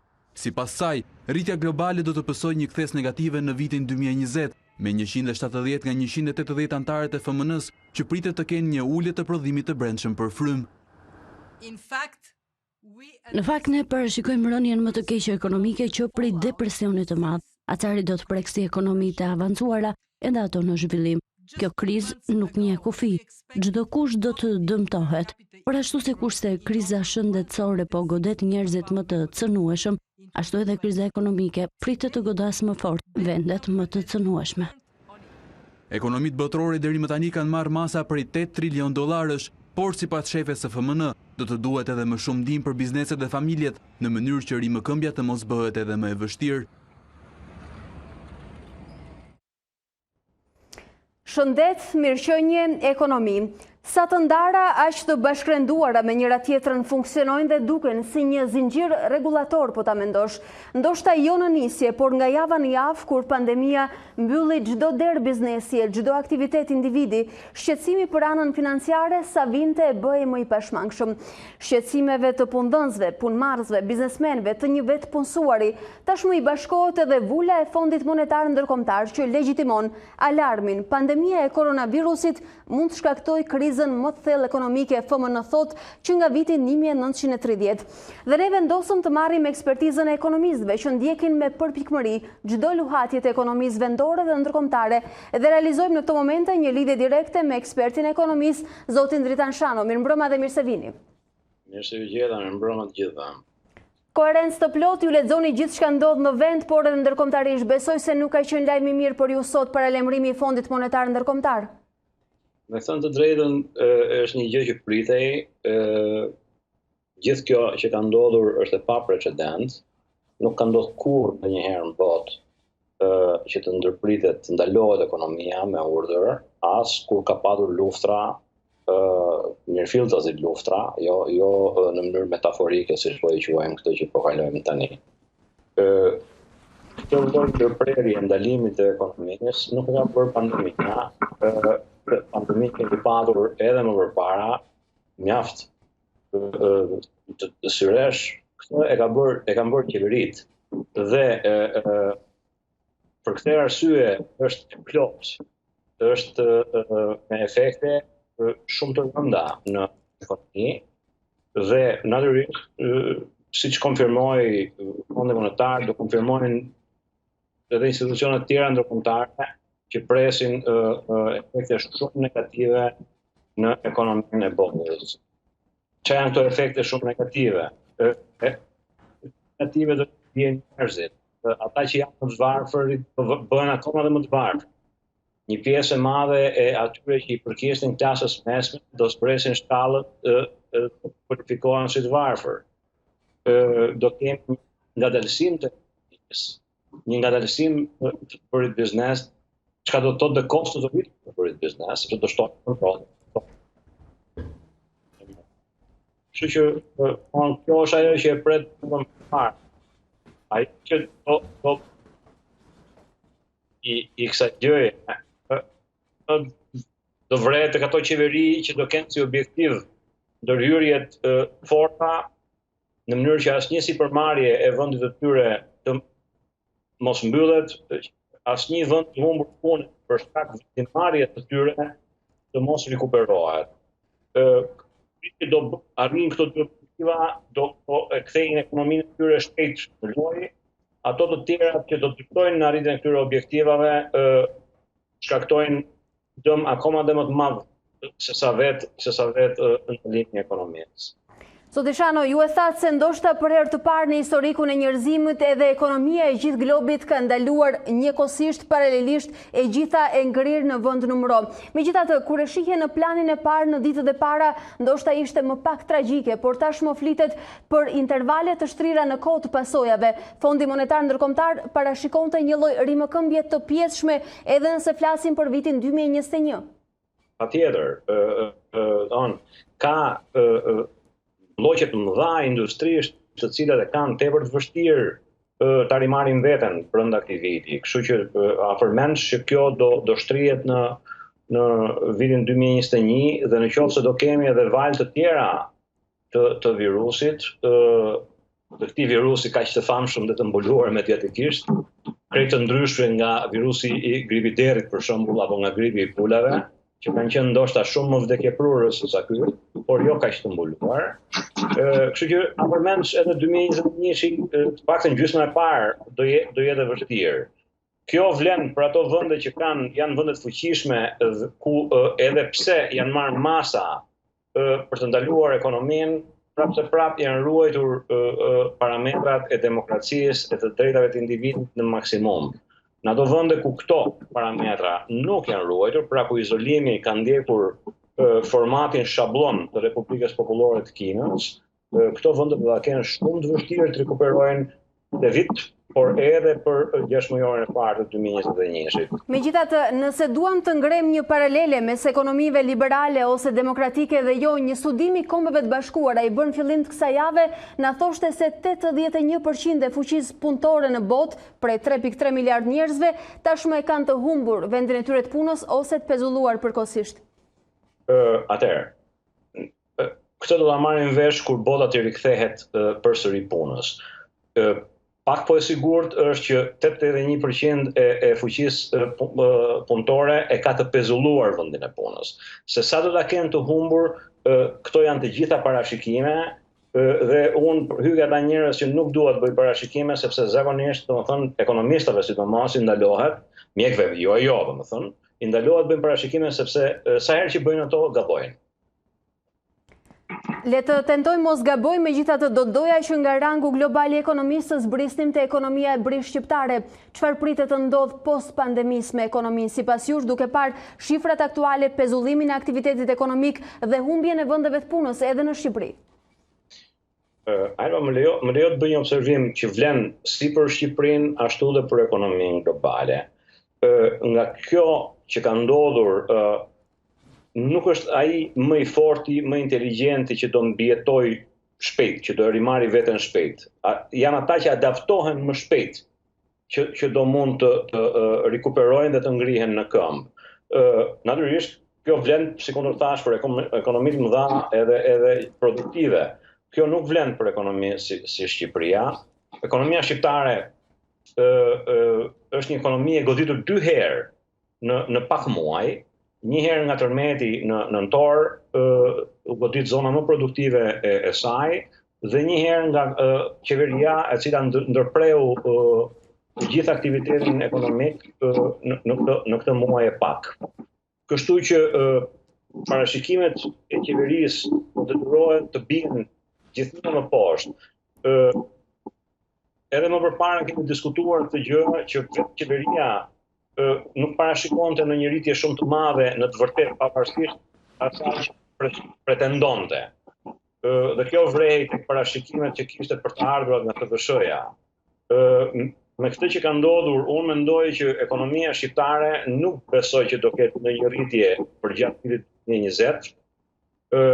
Vetëm kjo mund të ndodhi vetëm nëse qeveria fillon të shpenzojë shpejt. Gjë të cilën ajo nuk e ka bërë paketat e të solidaritetit dhe as me paketën për të ndihmuar biznesin e cila po punon të vijë. Pra, dëshirat e saj, reklamimet e qeverisë, intencioni i saj, duhet ta paragjykoj. Deri tani nuk është transmetuar në ekonomi. Në mënyrë që rritja ekonomike që ne të kemi një rritje apo që mos bijem në recesion, duhet që qeveria të fillojë të shpenzojë sa më shpejt për ekonominë. Po jo në mënyrën që ka shpenzuar ajo gjithë këto vite, alokuar fonde, bloqe të mëdha fondesh për ato kontratat e PVP-ve, por duhet të adresoj shpenzimin e saj në rivitalizimin e disa sektorëve më të prekurit.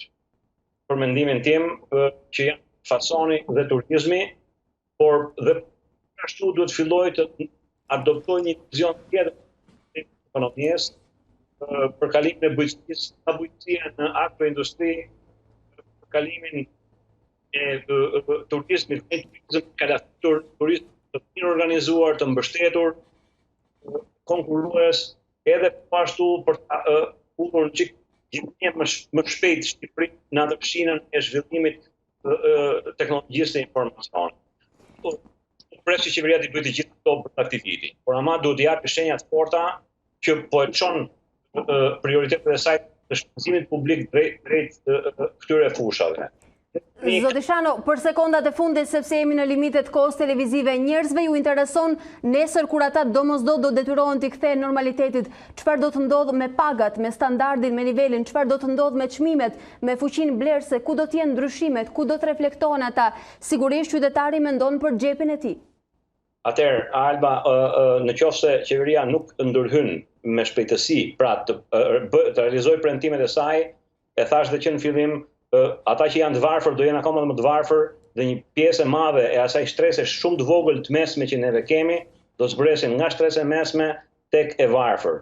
Atyre të pasurve nuk ka për të hyrë gjem në këmbë. 2.2% e prodhimit të brendshëm bruto, tha kryeministri, u zotua se do të përdoret për të injektuar dhe për ndihmuar ekonominë në rimëkëmbje. Sektori i rindërtimit shihet si prioritar. Ju si e shihni, a është mjaftueshme? Sipas përllogaritjeve 280 deri në 300 milion i bie të jetë ky lloj investimi 2.2 i prodhimit brendshëm bruto. Atëherë, sektori i ndërtimit është një sektor i cili sot e kësaj dite nuk e ka ndërprerë për 1 minutë punën. Një nga të vetmit. Një nga të vetmit që ka më tregon mua që sektori i ndërtimit jo vetëm që nuk ka një krizë likuiditeti të ndershëm, por gëlon në para dhe nuk është se ka nevojë për deklamime nga ana e kryeministrit për të mbështetur edhe më. Ai në këtë një muaj kemi parë nga dritaret e shtëpive të gjitha ato makinat e rënda të ndërtimit që vazhdojnë punën sikur nuk ka ndodhur asnjë gjë. Edhe një herë, vendet ku janë shqiptarët të punësuar më shumë se sa ndërtimi janë pastroni, janë bujqësia. Këto janë sektorët që duhet të tërheqin vëmendjen e qeverisë. Ndërtimi dhe rindërtimi i zonës së prekur nga tërmeti është një çështje tjetër, është një çështje sporadike, është një çështje one time. Këtu nuk po flasim për këtë gjë. Dëmi i shkaktuar në ekonominë shqiptare është aq e brisht, saqë vështirë se do ta marrë veten edhe në 6 muajin e parë të 2021-shit. Pra, nuk është një tregues premtues dhe as afatgjatë nëse flasim për ekonominë. Zoti Shano, ju falenderoj shumë për ekspertizën që na sollët sonte. Kënaqësi për mua. Ndërkohë, në të gjithë botën, numri i viktimave tashmë ka arritur në mbi 101.000, ndërsa të prekurit janë mbi 1.678.000 persona. Shtetet e Bashkuara të Amerikës ka numrin më të lartë të prekurve. Pamje dramatike të varrimeve masive vijnë nga New Yorku, por autoritetet thonë se situata është drejt përmirësimit. New Yorku vazhdon të jetë shteti më i prekur me shifra dhe imazhe dramatike që vijnë çdo ditë prej andej. Tronditse pamjet e xhiruara me dron që tregojnë dhjetra arkivol teksa agropose në varre masive. Zona në ishullin Hart shfrytëzohet për varrosjen e newyorkezëve që nuk kanë familjar apo para për të përballuar funeralin. New Yorku ka më shumë raste me COVID-19 se çdo vend tjetër sipas të dhënave të fundit, me plot 160.000 të tilla, gati 800 viktima të shënuara në një ditë, një tjetër rekord i zi për të tretën ditë radhazi. Megjithatë, guvernatori Andrew Cuomo vlerëson si pozitiv faktin që numri i pacientëve të shtruar në spital kishte rënë në 200. Kjo sipas tij sinjalizon se distancimi social po funksiononte. Edhe kreu i Task Force-s për emergjencën Anthony Fauci mendon se janë në rrugën e duhur. Në të njëjtën kohë po shohim ulje të vdekjeve dhe shtrimeve në spital, çka tregon se po shkojmë në drejtimin e dur. Një tjetër grimcë shpresë erdhi të njëjtën pasi autoritetet njoftuan ulje të parashikimeve për totalin e vdekjeve në të gjithë vendin. Në mars u tha se viktimat do të ishin mes 100 dhe 200.000, por Fauci vlerëson tani se shifrat mund të arrijnë deri në 60.000. Një projekcion i tillë nuk e tejkalon atë të vdekjeve nga gripi sezonal mes tetorit të vitit 2019 dhe marsit të 2020-s. 127 është numri i urgjencës tonë kombëtare që mesatarisht në javët e Covid-19 pret rreth 12.000 telefonata në ditë. Njerëz që dyshojnë, pyesin, tregojnë simptomat, duan të heqin merakun e alarmin që kanë nëse ata janë të prekurit apo çdo sugjestion tashmë lidhet edhe mendrisht me frikën e Covid-19. Kapacitetet për përgjigje u shtuan pas konfirmimit të pandemisë dhe rritjes së fluksit edhe me studentë fillestar, të cilët ndjekin një protokoll dhe u trajnuan në kushte emergjence për t'i orientuar pacientët telefonues, le t'i quajmë. Por ndërkohë, si ndodh në një kontinent tjetër që po përballet me të njëjtat frikra, po lufton të njëjtën luftë. Ne do të zhvendosemi sërish virtualisht si në të gjitha transmetimet tona të këtyre javëve në Massachusetts, Boston të SBA-s, ku na pret një shqiptare tjetër, pjesë e sistemit shëndetësor amerikan, Adelaida Tego, menaxhere e proceseve të takimeve me pacientët. Mirëmbrëma dhe mirë se vini, zonja Tego. Mirëmbrëma, faleminderit për ftesën. Ju menaxhoni një prej degëve të asaj që njihet ndryshe si call center, me rreth 12.000 punonjës që sot presin telefonata për pacientët që dyshojnë se shfaqin simptoma. Cili është trajnimi që kanë këta njerëz nën punësit tuaj që të mund t'i orientojnë pacientët? Po, do flas pak për lidhjen e takimeve që bëjmë ne për pacientët tanë. Faktikisht doja pak të qartësoja pak numrin, sepse organizata ku unë punoj quhet UMass Memorial dhe përbëhet prej rreth 14.000 pacient, më fal punëtor, dhe call center i veçarisht ka rreth 123 punëtor që fokusohen praktikisht duke bërë këto takime. Një nga pyetjet që përmendë pak më parë ishte se si ne e bëjmë të mundshme këto lloj takime, sidomos në këtë periudhë të vështirë ku ndodhemi tani në këtë pandemi universale. Është një punë shumë intensive, të them drejtën, që nga momentet e para kur ne jemi si thuar si një farë lufte kundrejt kësaj gjëje, jemi përpjekur për të stabilizuar këto lloj procese dhe për të dhënë trajnimin e mundshëm se si mund t'i bëjmë këto lloj takimesh. Gjëja e parë që ka qenë është cilat kanë qenë takimet urgjente dhe takimet që nuk janë urgjente. Kjo ishte problemi më i madh, sepse neve po përpiqeshim për të ndaluar hyrjen e pacientëve tanë siç ishte në kohët më përpara. Dhe kjo ka qenë shumë e vështirë për ne, sepse është një popullsi jashtëmase shumë e madhe dhe spitali ku ne ndodhemi ka një popullsi shumë të madhe, gjithashtu dhe një llojshmëri të takimeve dhe vizitave që ata bëjnë gjatë ditës. Mbledhjet kanë qenë intensive dhe plus proceset duhet të ndryshoheshin në mënyrë maksimale dhe duhet të viheshin në praktikë sa më shpejt ishte e mundur. Unë kam një si mund të them, një team,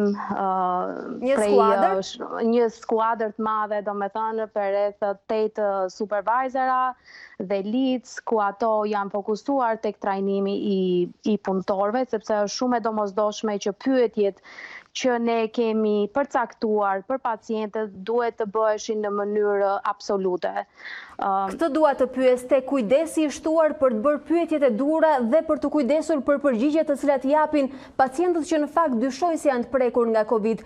Kur është bërë trajnimi dhe sa i saktë është ai? Sa është marzhi i gabimit në këto telefonata që në fakt mund të kushtojnë edhe me jetë në këto ditë? Po, është e vërtetë. Ne jemi shumë të fokusuar duke punuar me organizatën CDC që quhet, dhe çdo vendim që merret dhe si e bëjmë këto lloj pyetësori merret nga CDC-a. Dhe çdo javë, në fund të javës, pothuajse të premteve, ne marrim ndryshime të këtyre pyetësorëve. Në qoftë se CDC-a e ka ndryshuar pyetësorin, ne duhet menjëherë të trajnojmë punëtorët ku ata duhet të pyesin pyetjet e përcaktuara nga kjo organizatë. Që nga momentet e para që marrim telefonatën, ne hapim pyetësorin dhe është shumë i detajuar, nuk fokusohet thjesht tek në qoftë se pacienti ka udhëtuar në shtete të tjera, jo përveç Amerikës, po fokusohet edhe në simptomat që ata kanë për momentin. Dhe sidomos në momentet e fundit ku ata janë, në qoftë se kanë temperaturë, në qoftë se kanë dhe ju merret fryma, këto janë disa përcaktime, domethënë që ne, në qoftë se ata nuk e kalojnë testin, pyetësori shkon tek një grup i caktuar infermierësh brenda organizatës që është e fokusuar thjesht në këtë proces. Këtë doja të pyesja, pra këto lloj telefonata kalojnë selektivitetin e parë, që është grupi juaj që bën pyetësorin, dhe në qoftë se ata rezultojnë se janë pacient pretendent të prekur, atëherë ata kalojnë në një grup të dytë specialistësh, le ta themi. Po, është e vërtet. Dhe ne kemi një si kartel për çdo pacient dhe është një sistem ku vihet çdo informacion dhe kalohet në një si formë mesazhi tek këto infermier ku janë të specializuar vetëm për pyetjet e COVID-19. Dhe i dedikohen këtij lloj mesazhi, e marrin pacientin brenda momentit në atë një orashin e mundshëm, sepse tani këto të lloj telefonatash janë shumë të larta, dhe arrin të flasin me pacientin dhe të shikojnë nëse pacienti duhet vinë në klinik apo nuk duhet vinë. Disa detaje të reja që kanë ardhur për momentin është që sistemi që ne përdorim po përpiqet që dhe pacientin ta angazhojë në këtë proces në mënyrë virtuale. Më folët për një lloj kartele që ekziston për secilin pacient dhe besoj se kjo është edhe historiku i sëmundjeve që ata mund të kenë. Po, është e vërtetë. Ky lloj sistemi është një sistem shumë eficient, ku përdoret për shumë organizata të ndryshme dhe ne me spitalet e tjera përdoret komunikimi, nëse një pacient do të arrijë të transferohet në një tjetër spital, ai komunikim ngelet brenda kësaj kartele dhe nuk kemi nevojë për të transferuar në mënyrë letrash ose faksesh, por është brenda këtij lloj sistemi. Zoja Tego, unë ju falenderoj shumë për këtë informacion të detajuar që na dat. Kam dhe një pyetje të fundit që ka të bëjë me komunitetin shqiptar në Boston. E di që ka një numër krejtësisht konsiderueshëm dhe ju jeni pjesë e asaj. Çfarë dini më shumë, ndoshta për të prekur, të infektuar njerëz që kanë arritur t'ju kontaktojnë? Po, unë jam në bordin e kishës shqiptare ortodokse St. Mary Orthodox Church këtu në Worcester, Massachusetts, që është një kishë ku komuniteti është tepër i madh dhe kemi marrë disa iniciatime, domethënë ku jemi fokusuar se si mund të ndihmojmë komunitetin, jo thjesht atë shqiptar, por gjithashtu edhe komunitetin amerikan. Shumë biznesmen shqiptar që janë këtu janë përpjekur që të donojnë në mënyrën e mundshme ushqimet e tyre, duke i çuar në për këto spitale, duke ndihmuar të gjithë punëtorët që janë në këto healthcare, në organizatat e shëndetit, sepse tani ne jemi në dorën e tyre dhe ata kanë nevojë edhe për mbështetjen tonë, që nuk jemi të prekur. Pra, ana solidare e shqiptarëve provohet edhe atje? Po, provohet. Dhe kisha shqiptare ka hapur një fond këtë javën e fundit, ku fokusohet tek njerëzit që do kenë nevojë dhe jo vetëm tek shqiptarët, dhe ne po përpiqemi që të arritim këtë fondacion sa më shumë, duke donuar dhe duke i njoftuar të gjithë njerëzit që të bëjnë të mundur të investojnë në këtë fond në emrin e Shënmerit. Zoja Tego, unë ju falenderoj shumë për kohën. Faleminderit që ishit me ne dhe ju uroj shëndet. Faleminderit gjithashtu, gjithë mirat. Ndërkohë, në këtë transmetim të drejt për drejt do të kemi mundësi që nga Bostoni të bëjmë një tjetër lidhje virtuale në anën tjetër të botës me mjekun anestezist reanimator shqiptar, zotin Teni Kamberi, pjesë e ekipit mjekësor edhe të Formulas 1 në Francë. Lidhja është drejt për drejt me Francën dhe do të marrim situatën dhe panoramën që vjen dhe prej ande. Doktor Kamberi, mirëmbrëma dhe mirë se vini. Mirëmbrëma.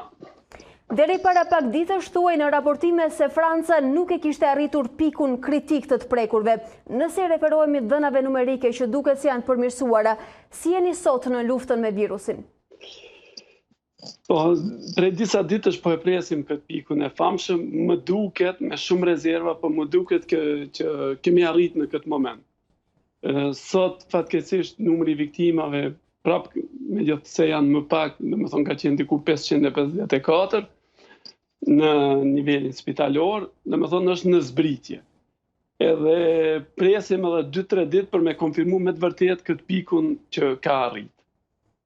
Atëherë, në qoftë se flasim për veçoritë e pacientëve francez të prekur me COVID-19, cilat do të më thonit se janë ato, ndërkohë që në pjesë të mirë të vendeve të botës të prekura nga pandemia, pacientët të cilët janë sot viktima kanë edhe sëmundje të tjera sekondare. Si ndodh në Francë?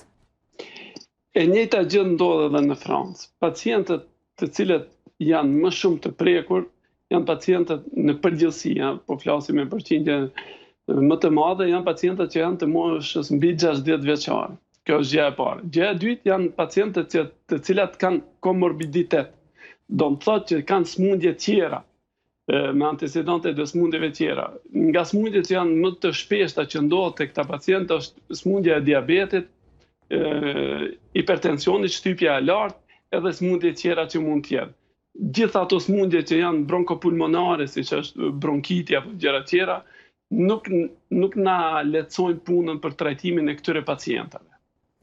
Nëse unë jam sakt, Franca ka qenë një nga ato shtete e cila u tregua disi më përtace, nëse flasim për mobilizimin edhe masat e marra, u vonua në kohë ndërkohë që pandemia po merrte hov në gjithë botën. Në qoftë se do të ishit më të hershëm, a do të ishin pasojat më të vogla dhe më minimale nëse flasim sidomos për viktima? Me siguri se po. Këtu është vend demokratik, momenti nuk është për kritika, për momentin jemi duku marrë me trajtimin e këtyre pacienteve, zvoglimin e viktimave në minimum, sa më të vogël. Mirë po keni të drejtë, Franca u vonua, aq më tepër që e kishim shembullin e fqinjut tonë që është Italia, ku na dha një leksion, një mësim që duhet sa më shpejt të bëhet izolimi i njerëzve, karantinimi dhe izolimi social. Kjo është e vetmja masë e cila ka treguar rezultate. Në më thonë Franca, po fatkeqësisht keni të drejtë, është treguar pak me vonesë, po me gjithatë jemi duke i dalë ballë.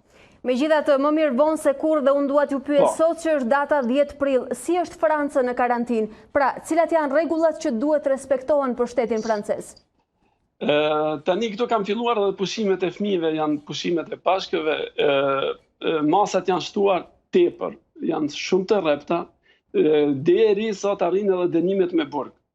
Prandaj gjëja edhe këshilla që doja kishte bërë bashkëvendasve të me në Shqipëri, në Kosovë, në Luginën e Preshevës, në Maqedoni, është që të qëndrojnë sa më tepër në shtëpi. Ata të cilët janë të domosdoshëm për me dalë, për me bërë deri në gjërave elementare, ta mbajnë distancën mes vetit, bëjnë pastrimin e duarve. Edhe një gjë që është bërë tash aktualitet në Francë, që e shfrytëzoj rastin përmes medias tuaj ta ceku, se që është rishfaq problemi i maskave. Domethënë përdorimi i maskave tash është më tepër se i rekomanduar. Shumë shtete pritet që ta bëjnë të obligueshme, edhe pse në vendet aziatike e kanë si kulturë, në vendet tona është një çik më vështirë. Ata të cilët dalin, edhe po nuk patën maska medikale speciale, mund të përdorin maska artizanale që po i prodhojnë. Tash janë vu gjithë në shërbimin tonë, në shërbimin e popullatës, po prodhojnë maska, gjithë ata që merren me rroba qepsi e kështu me radhë. Doktor, është e vërtet që kjo po kthehet pothuajse në një urdhër, në një detyrim për të gjitha vendet në botë? A besoni se kjo mbështetet në faktin që tashmë besohet pothuajse edhe shkencërisht se virusi COVID-19 qëndron në ajër dhe edhe kështu mund të përhapet infeksioni lehtësisht? Një gjë është e sigurt, virusi shpëndahet përmes sekrecioneve të pështimës. Ato sekrecione janë shumë, domethënë më kontagioze, rreziku është shumë i madh sa më afër tjetë distanca mes dy individëve. Nuk përjashtohet mundësia që këto të qarkullojnë edhe nga pak në ajër. Prandaj maska do të jetë një masë parandaluese shtesë, duke përfshi distancën siç e ceka më parë, pastrimin e duarve të rregullt e kështu me radhë. Doktor, Franca ndërkohë është një nga shtetet që ka treguar solidaritet edhe me vende tjera nëse flasim për transferimet e ekipeve mjekësore. A i vuani sot mungesat e tyre? Ky solidaritet ka qenë reciprok. Domethënë ne si shtet në Francë kemi dërgu mjek në vende tjera, mirë po vendet, sidomos e Bashkimit Evropian, kanë pranuar edhe pacienta nga Franca, siç është rasti i Gjermanisë, Luksemburgit, Holandës edhe deri në Austri. Kjo e ka bërë lehtësimin, sidomos se situata është më e rëndë me zona, ka zona të cilat nuk janë shumë të prekura, po zonat më të prekura kanë qenë me të vërtetë në vështirësi shumë të mëdha, siç është zona e lindjes së Francës, ku është Strasburgu, Mulhouse, këto vendet, edhe zona ku gjendet Parisi, që i thonë Île-de-France. Ata kanë qenë me të vërtetë në vështirësi të mëdha, e ata janë detyruar që të bëjnë transferime në regione tjera të Francës, sepse Franca është e madhe, sidomos kur është fjala për pacientat, mirë kuptomi, të reanimacionit, të kujdesit intenziv, të cilat në gjendje janë shumë të rëndë, edhe që kanë nevojë për një kujdes tepër të specializuar. Ju shërbeni si mjek edhe në Formula 1, në Grand Prix në Belgjik. Dua t'ju pyes për nismën e industrisë automobile, për prodhimin e respiratorëve. Po, kjo është një gjë shumë e mirë. Me këtë pandemi është vrejt një solidaritet i jashtëzakonshëm ndaj neve si personel mjekësor, po edhe për kërkesat tona. Çdo ditë në spitalin tim vinë secili e ofron ndihmën e vet. Industria automobileve na ka ofruar ndihmën që të prodhohen sa më shumë respirator me cilët do të mundem të ventilojmë pacientët të cilët janë në reanimacion. Kjo është një gjë shumë e mirë dhe jashtëzakonshme. Doktor, unë ju falenderoj për këtë bisedë, për këto këshilla, sugjerime dhe një përditësim situatës që sot ne patëm mundësi ta merrnim dhe për Francën. Ju lutem, faleminderit shumë. Unë ju kisha lutur që të vazhdoni, jeni duke bërë një punë shumë të mirë për sensibilizimin e popullatës tonë, që sa më shumë të qëndrojnë në shtëpitë e veta dhe të përcjellin këshillat tona, sa do pak modeste që vinë nga gjithë anët e botës. Informacioni është fuqi dhe ju po kontriboni për të shëndet. Faleminderit e gjithë të mirat. Shohim Britaninë e Madhe, e cila vua një tjetër ditë të zymt, ndërsa autoritetet raportuan se 980 persona kishin humbur jetën 24 orët e fundit nga COVID-19, duke e çuar totalin në mbi 8.900 viktima. Shifrat tregojnë se dita më e keqe e Britanisë së Madhe tejkalon atë të Italisë dhe Spanjës, vende që deri më tani kanë qenë epiqendër e pandemisë në Europë. Mbi 5.700 raste të reja, ndërsa totali të infektuarve shkon në mbi 70.000. Bilanci i hidhur vjen pasi autoritetet paralajmëruan se do duhen javë para se të mendohet për lehtësimin e masave të reja kufizuese. Qeveria po i lutet qytetarëve të qëndrojnë në shtëpi në festën e Pashkëve, kur moti premton të jetë ngrohtë. Në pikun e emergjencës, vendi e gjen veten pa kryeministër, ndërsa Boris Johnson vjen të jetë i shtruar në spital. Fatmirësisht gjendja e tij është përmirësuar dhe prej të njëjtës nuk është më në terapi intensive.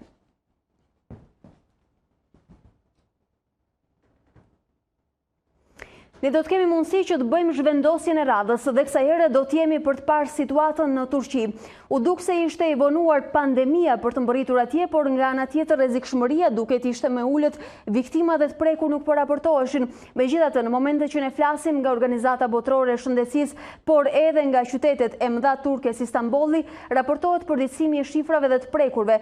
Tashmë flitet për rreth 908 të prekur në të gjithë Turqinë, një shifër më e ulët krahasuar me vendet me të njëjtën popullsi. Por ne do të kemi mundësi të marrim një opinion i cili vjen pikërisht nga Stambolli, nga një prej personeleve të një prej spitaleve më të njohura atje, për të na dhënë një ide. Zonja Shqiponja Ibrahimi, pjesë e stafit mjekësor, përgjegjëse dhe menaxhere për Ballkanin, do të ketë një saktësim të shifrave ndoshta edhe të situatës së orëve të fundit në Stamboll. Mirëmbrëma dhe mirë se vini. Mirëmbrëma Alba. Nuk e di se sa të sakt ishim ne me shifrat, ne po flasim aktualisht sipas atyre zyrtare të raportuara për 908 personat prekur në Turqi. A është kjo shifra reale? Jo, nuk është shifra reale.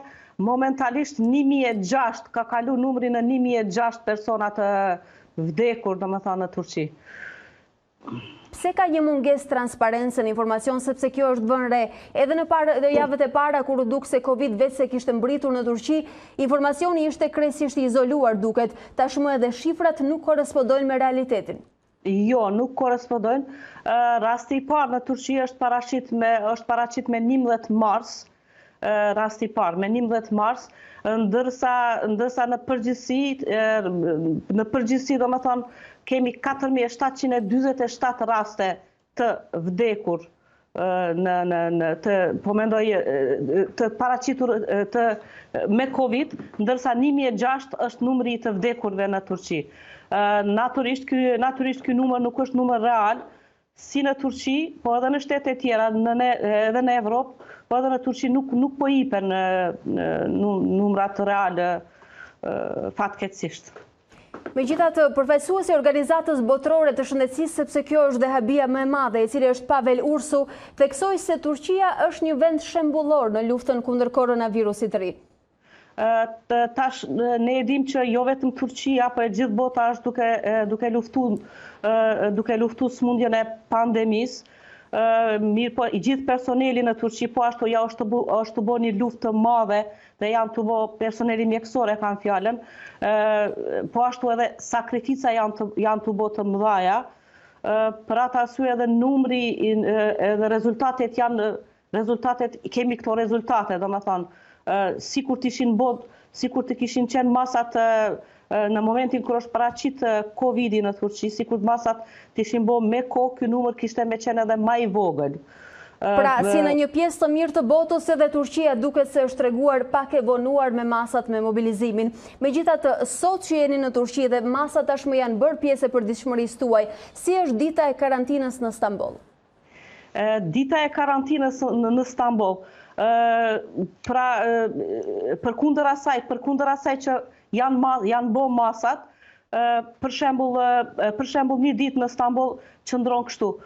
Për me dalë prej një qytetit në qytetin tjetër, kemi nevojë të marrim një dokument nga institucionet përkatëse. Në çdo dalje dhe hyrje të qytetit ekzistojnë kontrollat, bëhet matja e temperaturës. Po ashtu I kemi sa I përket ndalesave, jam të thonë sa I përket ndalesave. Jam pothuajse si në gjithë botën, besoj sepse tashmë aksesi të gjithë njerëzve duket se është I kufizuar kudo që ata shkojnë. Është I kufizuar, Alba, sepse tash para gjysore në televizion është shpall domethënë ndalesa për fundjavë në rrugë. Domethënë për këtë fundjavë në 31 qytete të Turqisë nuk do të ketë dalje në rrugë. Sa I përket karantinës, mbasi që nga numri 47.000 personave të diagnostifikuar me Covid në Turqi, 60% të tyre janë nga Stambolli. Kryebashkiaku I Stambollit, zotriu Ekrem Imamoglu, ka kërkuar të bëhet domethënë një karantinë totale, një izolim total në Stamboll. Mirë po, kjo është bërë domethënë pak me vonesë. Por Turqia nuk është vendi I vetëm që I ka marrë masat e vonuara, por ajo që të habit është pikërisht ajo që thash, mungesa e transparencës edhe në shifrat raportuar për viktima, dhe duat ju pyes për testimet. Si është trendi I testimeve në Turqi? Trendi I testimeve, testimet bëhen domethënë në të gjitha spitalet. Sot për shembull në Turqi janë ba 30.804 raste teste, nga të cilat 4.747 janë të konstatuar me Covid, 96 persona të vdekur, ndërsa numri, si të thash edhe më lartë, numri I të vdekurve është 1006 raste. Pra shumë më tepër se ajo që raportohet në media dhe ai shfardim nga Turqia. Megjithatë, kur e imagjinojmë Stambollin, ritmin, dinamikën që ka, që duket se një pjesë e mirë e bizneseve, industrisë së botës përqendrohet dhe bën tregti aty, duket si e pamundur që të ketë ngrirë gjithçka. Si është Stambolli sot? A është e lirë lëvizja për të huajt që ndoshta duan të bëjnë biznes dhe ekonomi? Lëvizjet janë të kufizuara, si që dini, do më thanë, fluturime nuk ka, janë të mbyllurat të gjitha fluturimet me Turqin, për ata arsye personat të cilat dëshirojnë, do më thanë, me ardhë të bëjnë një biznis, apo një shërim të bëjnë në cilin do spital këtu në Stamboll, pa tjetër duhet të hinë në 14 ditët e karantinës, pastaj të vazhdojnë procesin ardhjen, do më thonë, përse për çka se kanë ardhur në Turqi. Pra, rregullat tashmë kanë filluar të bëhen rigoroze, uroj mos jetë vonë, ju uroj shëndet dhe ju falenderoj për këto minuta. Faleminderit Alba, ju përshëndes shumë nga Stambolli. Faleminderit dhe shëndet. Ndërkohë, pas ndërhyrjes nga Federata Shqiptare, tashmë është zbardhur edhe skema financiare e përfitimit në futbollin shqiptar. Edhe pse në një nga pikat shkruhet qartë se klubet që varen nga bashkia nuk përfitojnë, duket se Vllaznia është e përkdhelura si ekip elitar duke u futur në këtë skemë. Federata Shqiptare ka zbardhur kategoritë që përfitojnë nga skema financiare e ndihmës që Komiteti Ekzekutiv miratoi, por janë përjashtuar të gjitha klubet që varen nga bashkitë. Duket se vetëm Shkodranët e Vllaznisë kanë shpëtuar nga përjashtimi duke u përkthjelur nga Federata, si ekip elitar i superiores, Shkodranët do të përfitojnë ndihmën financiare edhe pse varen 100% nga bashkia, e psojnë ekipet e kategorisë parë si Lushnja, Oriku e shumë të tjera, të cilat burime kryesor të ardhurave e kanë nga bashkitë e tyre. Më konkretisht, në skemën e miratuar do të përfitojnë të gjithë futbollistët e kategorisë superiore dhe stafet, pra çdo punonjës i siguruar i tyre. Të gjithë ata punonjës të futbollit që nuk kanë të ardhurat të tjera marrin pagesën e plot 30.000 lekë të rinj. Antarët e stafeve të klubeve të cilët janë të angazhuar part-time përfitojnë gjysmën e pagesës. Të gjithë trajnerët e moshave që nuk janë në një punë tjetër marrin pagesën e plot. Trajnerët e moshave që janë të punësuar në punë tjetër përfitojnë gjysmën e pagës. Të gjithë arbitrat që nuk janë në një punë tjetër do të marrin pagesën e plot, ndërsa klubet që varen nga bashkitë nuk përfitojnë nga kjo pagesë. Kjo ndihmë përfshin periudhën 15 mars-15 prill dhe në rast se ndalimi i të gjitha aktiviteteve do të vijojë, paketa do të shtrihet edhe për periudhën 16 prill-15 maj. Federata Shqiptare e Futbollit u detyrua të ndërhyjë ditën e djeshme për të mbështetur futbollin në vend në krizë të rënd financiare, në një kohë që bota është paralizuar për shkak të Covid-19. Por duket se në karantinë krijimtaria është rritur dhe frymëzimi është shtuar. Le të ndjekim një pjesë të artistëve shqiptar të cilët përmes tingujve na japin mesazhin më të bukur të këtyre ditëve, inkurajimin edhe premtimin për një nesër më të mirë.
Por edhe karantina nuk na gjen të gjithëve në kushte të barabarta. Kështu mendova teksa lexova për këtë nismë dhe analizova idenë. Të gjithë në shtëpi, një pjesë të papunë, një pjesë pezulluar, kush më shumë e kush më pak të ardhura, por financiarisht përfundimisht të pabarabartë. Me sa duket e kanë menduar të tjerë para meje, duke pas ndërmend fëmijë, familje që nuk ngrojnë dot vatrën e nuk kanë as shportën bazike të ushqimeve. Bukë, djathë e qumësht për fëmijët minimalet. Kanë menduar të rinj si Greta Disha, arkitekte me profesion, por edhe nën vetë, e cila ka ideuar tashmë nismën Feed a Kid Albania, ushqen një fëmijë në Shqipëri. Greta ka pranuar të ndaj pak nga koha e saj si nën dhe si grua aktive, dhe në këto ditë pa shumë aktivitet ajo ka gjetur të bëjë diçka të mirë si kjo, edhe na thot pse i lindi kjo ide. Greta, mirëmbrëma. Mirëmbrëma Alba, faleminderit për ftesën. Nga lindi ideja Feed a Kid Albania? Si që the dhe ti vetë, unë dhe Marko jemi prindër të rinj, jemi prindër të një djali 1 vjeçar i cili quhet Andre. Por gjatë këtyre ditëve që jemi në karantinë, sigurisht që kalojmë të gjithë kohën bashkë dhe çdo herë që i gatuanim Andres vaktet, mendonim për ato prindër që nuk kanë që ofrojnë të vegjëlve të tyre qoftë edhe një vakt në tryezë. Dhe të nisur nga kjo, menduam që të mos rrim duar kryq, por të bëjmë diçka. Edhe pse jemi në kushte karantine, edhe pse jemi të izoluar, ne menduam që do t'i gjejmë format patjetër që të bëjmë diçka që këta fëmijë të paktën të kenë një pjatë ushqim të ngrohtë në tryezat e tyre. Dhe në këtë ide kaq humane në këto ditë vështira, a morët një kundërpërgjigje? Shqiptarët din tregohen solidar si vepruan me këtë nismë që prek fëmijët, pjesën më delikate. Alba, jemi të mrekulluar. Përfundimisht ne jemi një popull shumë i varfër ekonomikisht, por kemi zemra të jashtëzakonshme. Ne jemi njerëz që kemi treguar që jemi human në çdo situatë. Jemi të habitur, të impresionuar nga mesazhet që nuk kanë fund në inboxet tona, nga telefonatat. Janë njerëz që nuk janë të pasur. Janë njerëz që ndoshta hasin vështirësi në jetën e tyre të përditshme dhe kanë nga ata që ofrojnë një vakt që heqin nga familja e tyre dhe duan që të paktën një fëmijë të ketë ushqim në tryezë.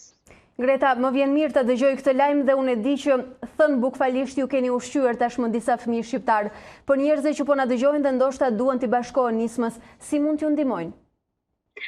Atëherë, ne në fakt kemi përgatitur 2 video, të cilat janë të postuara në Facebookun tim personal, e gjeni me emrin Greta Disha. Por me që jam në këtë intervistë, përfitoj të ndaj edhe me shqiptarët e tjerë që ndoshta nuk kanë akses në Facebook ose nuk e kanë dëgjuar.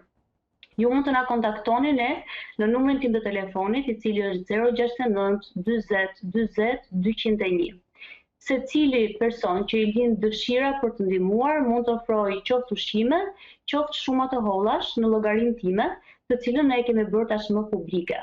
Edhe me të ardhurat që mbledhim, ne blejmë ushqime dhe i shpërndajmë nëpër shtëpi. Pra kemi nxjerrë një leje të veçantë dhe shkojmë, kemi akses, kemi mundësi të shkojmë deri më deri të shpërndajmë këto ushqime. Varet nga gjithë secili se si do të kontribuojë. Më besoni, edhe 1000 lek të vjetra mjaftojnë. Mjafton zemra, nuk ka rëndësi që ju dhuroni shuma të jashtëzakonshme parash. Greta, përgëzime ty dhe Marko si prindër të rinj dhe prindër model, e paqi me jetë gjatë fëmijën tuaj dhe qofshin kështu dhe gjithë fëmijët shqiptar që ju keni zgjedhur t'i gëzoni. Shumë faleminderit që më dhat mundësinë e kësaj interviste dhe shpresoj që shumë shqiptarë të vazhdojnë të na bashkohen, që të mos ketë më fëmijë të uritur në këtë vend. Faleminderit dhe suksese. Ju uroj shumë shëndet. Faleminderit. Të nderuar shikues, me lajme të mira dhe emocionuese si këto ne kemi mbërritur në fund të kësaj hapësire. Unë ju falenderoj për vëmendjen, duke ju uruar shëndet, ju uroj dhe natën e mirë.